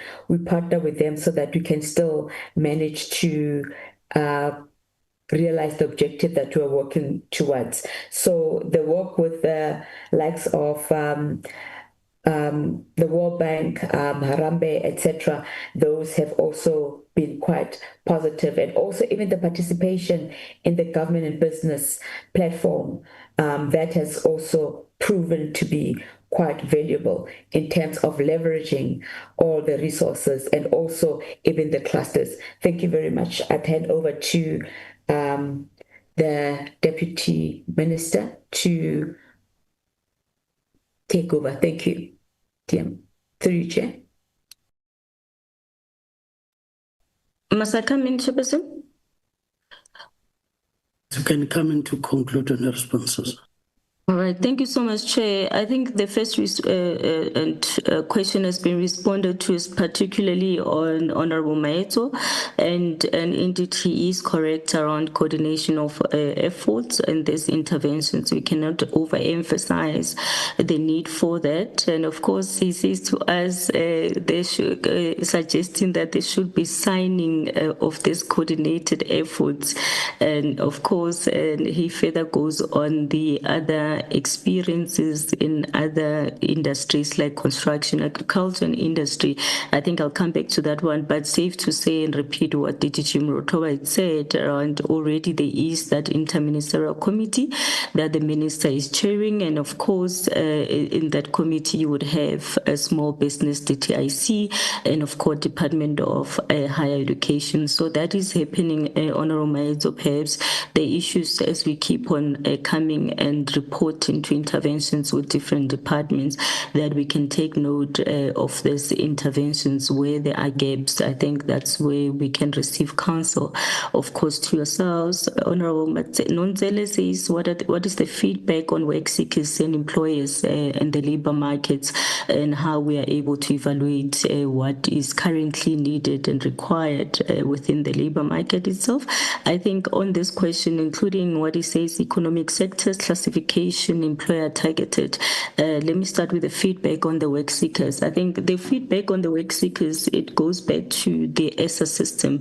And of course, what we said, that the system is there, it has its own challenges, of course, as we said, when it comes to ITC. However, that career counselors, chauffeurs, and all of them, and the coordinated efforts with other departments. I think what's more important is for us to encourage the private sector and other sectors that are looking for certain skills, certain people to employ. It's important that we need to move to a point where it's regulated, that indeed everybody, including government, must be able to put their jobs, because that's how the system is. People, we register them, they are there in the system, including other departments. They keep on putting up the jobs that they have available on the system, and the system automatically is able to match those work seekers to that. It can be a new work seeker, it can be others that are looking to go upward within their own employment or what have you. So they are there. What's more important, I mean, I can also tell you, if you remember, the former or the previous acting commissioner advocate Mkondo remains that beneficiary, because he was also matched through the work seekers. It's quite critical that we should be able to enforce this, that all the job seekers, then they should be found in that system. system. And I think that the improvement for me will be the data itself and the stats, Chairperson, when with those matching that happens to respond to the feedback itself, including your question on the impact assessment on these interventions that are done around issues of monitoring evaluation. Perhaps what would be important is for us as well as the department to give data, including in our quarter reports, to say these are the matches that has been made or placements that are done through the system and through a system itself. So we should be able to be in a position maybe to do this so that we are able to see the effectiveness of this impact that we are talking about. Just the last point on the economic sector and targeted, I think this one, it's quite important, Chairperson. As we said, employment equity in their reporting, and it's part of that when it comes to the sector and classification, and for us to be able to put in different areas. The monitoring evaluation on the interventions, Chairperson, I think is quite critical, especially on issues in the quarter on our interventions that are many, whether it's a lab to the PC. I think the portfolio committee can also assist us at the level of doing oversight in these interventions. It doesn't foresee, rather it's not responsible for the entire implementation, like Department of Higher Education, what we spoke about, the doctors, that gets funded through this bursary scheme, through a compensation fund, including the SETAs. The SETAs, that's the money of employers that are contributing. However, it's located there, but we need to follow it. So perhaps also that oversight and seeking reports from those other sister departments as well might be able to assist us, including this teacher assistance program, because this is monies that is coming from our interventions, of course, from UIF and all of that. And I think that we can also see the effectiveness of all these interventions that we're doing as employment and labor. Like we said, Chairperson, we're really committed and we're really grateful and thankful to the portfolio committee. This is one portfolio committee that is doing its utmost best and holding us accountable as the department, and I'll implore you furthermore to really assist us with sectors and industries or hospitalities when it comes to inspections, that in your other times in your program you still find it to go to these industries where employment, agriculture and construction, like we say, where we can see lots of employment, and obviously the immigration labor that is coming in terms of the legislation will be able to assist us around those impacts. But on the hospitality portfolio committee to really go out there and look into all these things, Chairperson. But Siyabulela, thank you so much. Congratulations once more to Mr. Zungula for entering the manhood. They say that in African culture. Siyakubongela, Baba. Thank you so much, Chair. Over to yourself. Thank you, Honorable Deputy Minister and the team for the responses. As I said, we also try and manage the time. So I think from where one is sitting, we have done justice to the engagements. But I think what is important to place on record so that it's understood, that point raised by Honorable Mayeto about coordination, that necessarily it is not just on the departments as mentioned, where they are chaired by the minister and the ministerial side of things, but really the coordination of public employment, which Mr. Murtova would have indicated that you've got quite a number of them within government. And you may not have necessarily the control, including the reliability of the figures that you would give us in terms of progress that is made.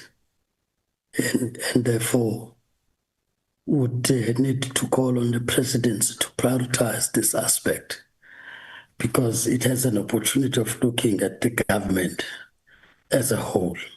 Whilst you look at penning out the national employment policy and how the others would fit in as per the areas that have been outlined there. So I think that's at least the point we should be able to take forward. You would also did take forward this point, including giving us, as I said, over the period of time when the project or intervention was started, what the intention was, whether we are making progress, and if there are interventions, what are those interventions? And then that's a second point we should be able to take up.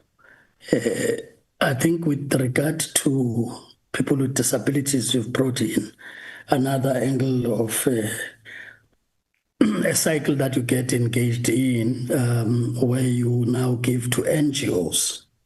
I think my request is a simple one, which could still be delivered by Friday. At least put them in the provinces more proper, so that we know what is the provincial coverage, and if so possible in the specific constituencies, so that members are able, as part of their constituents' work, do the oversight part where these may be located in their constituencies, just to be sure there's also value for money in terms of what you are putting in these NGOs. Then that also talks to the fact that these ones are new. What could have been the impact on the ones that were given in the past 3 years or so? I think it's important because it then helps us to speak with confidence on the impact that the department may be making, even in these other areas of work. So those would be in the main the 3 points I want to take from this, and really appreciate that you were able to come, but come at a very important day, one being a day where States SA would have been just one day after releasing their report. So your response, in a way, is relevant to what they talk about as unemployed youth as the major component you need to look at, and the programs that you are reporting on now focusing on that. But the second one being that the eyes would be in the House today, given all the challenges that happened with the budget at the time, and whether the midterm budget policy statement is able to give indications on whether some of the areas that we said must be looked at from the side of the department and its entities, and therefore giving us some guarantees that when the main budget is passed, those adjustments would have been put in. So it gets to be important in that regard. Of course, the chair would align with the congratulatory messages that have been expressed by members to Honorable Sungula, as I close on the 2 items and only get to the last item. So you are free, Deputy Minister and your team, to stay on the platform or otherwise leave, but I do not want the meeting to be the reason why you could not go and ensure that SCE is supported. Thank you so much, Chairperson. We're working very hard. Thank you to the department at the DG. Thank you, Chair. Thank you. As we release them, I will now run like the how train on us having minutes that are approved. Otherwise, our minutes remain invalid until they are confirmed by a meeting. We'll start on the minutes of the 13th, as minutes have already been circulated. On the first page, we can look at who was in the meeting so that it makes it easy to move quicker.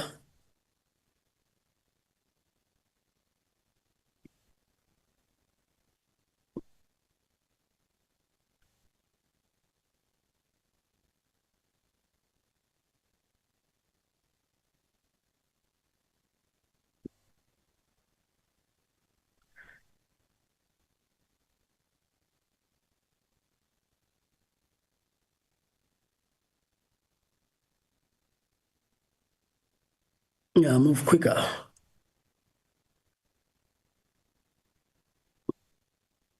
Yeah, honorable members would remember that these are minutes of a meeting that coincided with our oversight. So it was the virtual meeting we held on a Monday, the 13th.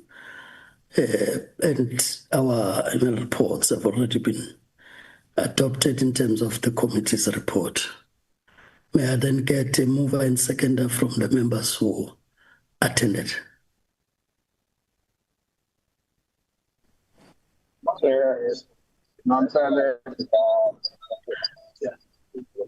Seconds, Chair. As you second, it would appear that the Deputy Minister had not left yet, just to confirm that also she was in attendance. And she didn't see that. Can you just get to the department and the ministry? So I see it on the chat side. Can you just go up to see the attendance in the ministry?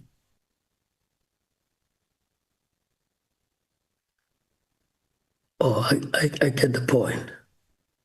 That what the one put there, it's only Deputy CB here. Yeah, so, okay. So instead of putting JT, you put Honorable Mqina, who is no longer with the committee. So that's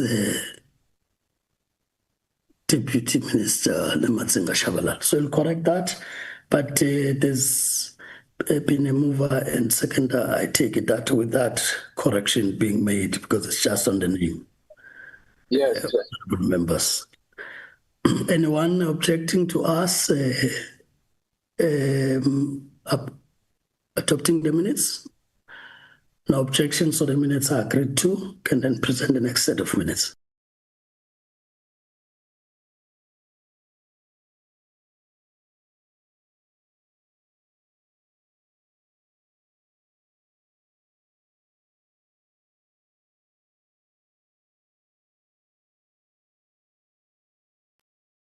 There's a speed train in Gauteng, so I'm on it. It's just that it seems the Western Cape is struggling with this part. Okay, Chair, are they showing? We now present, just go up, scroll, present the minutes of the 22nd. We can just check also again the members that were present in the meeting. Okay, then move to see if there are many.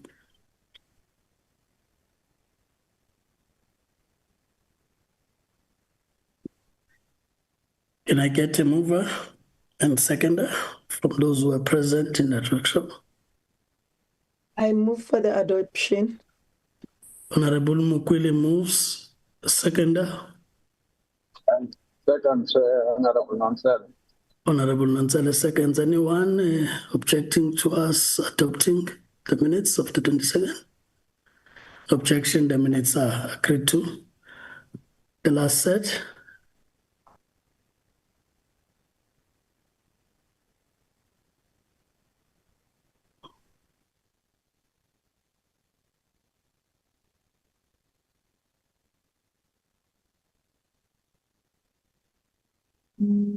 These are minutes of the 29th October, which was a workshop on the labor activation program and draft minutes. Can we then look at those that were present? You see yourselves. You can just scroll. These are very short minutes.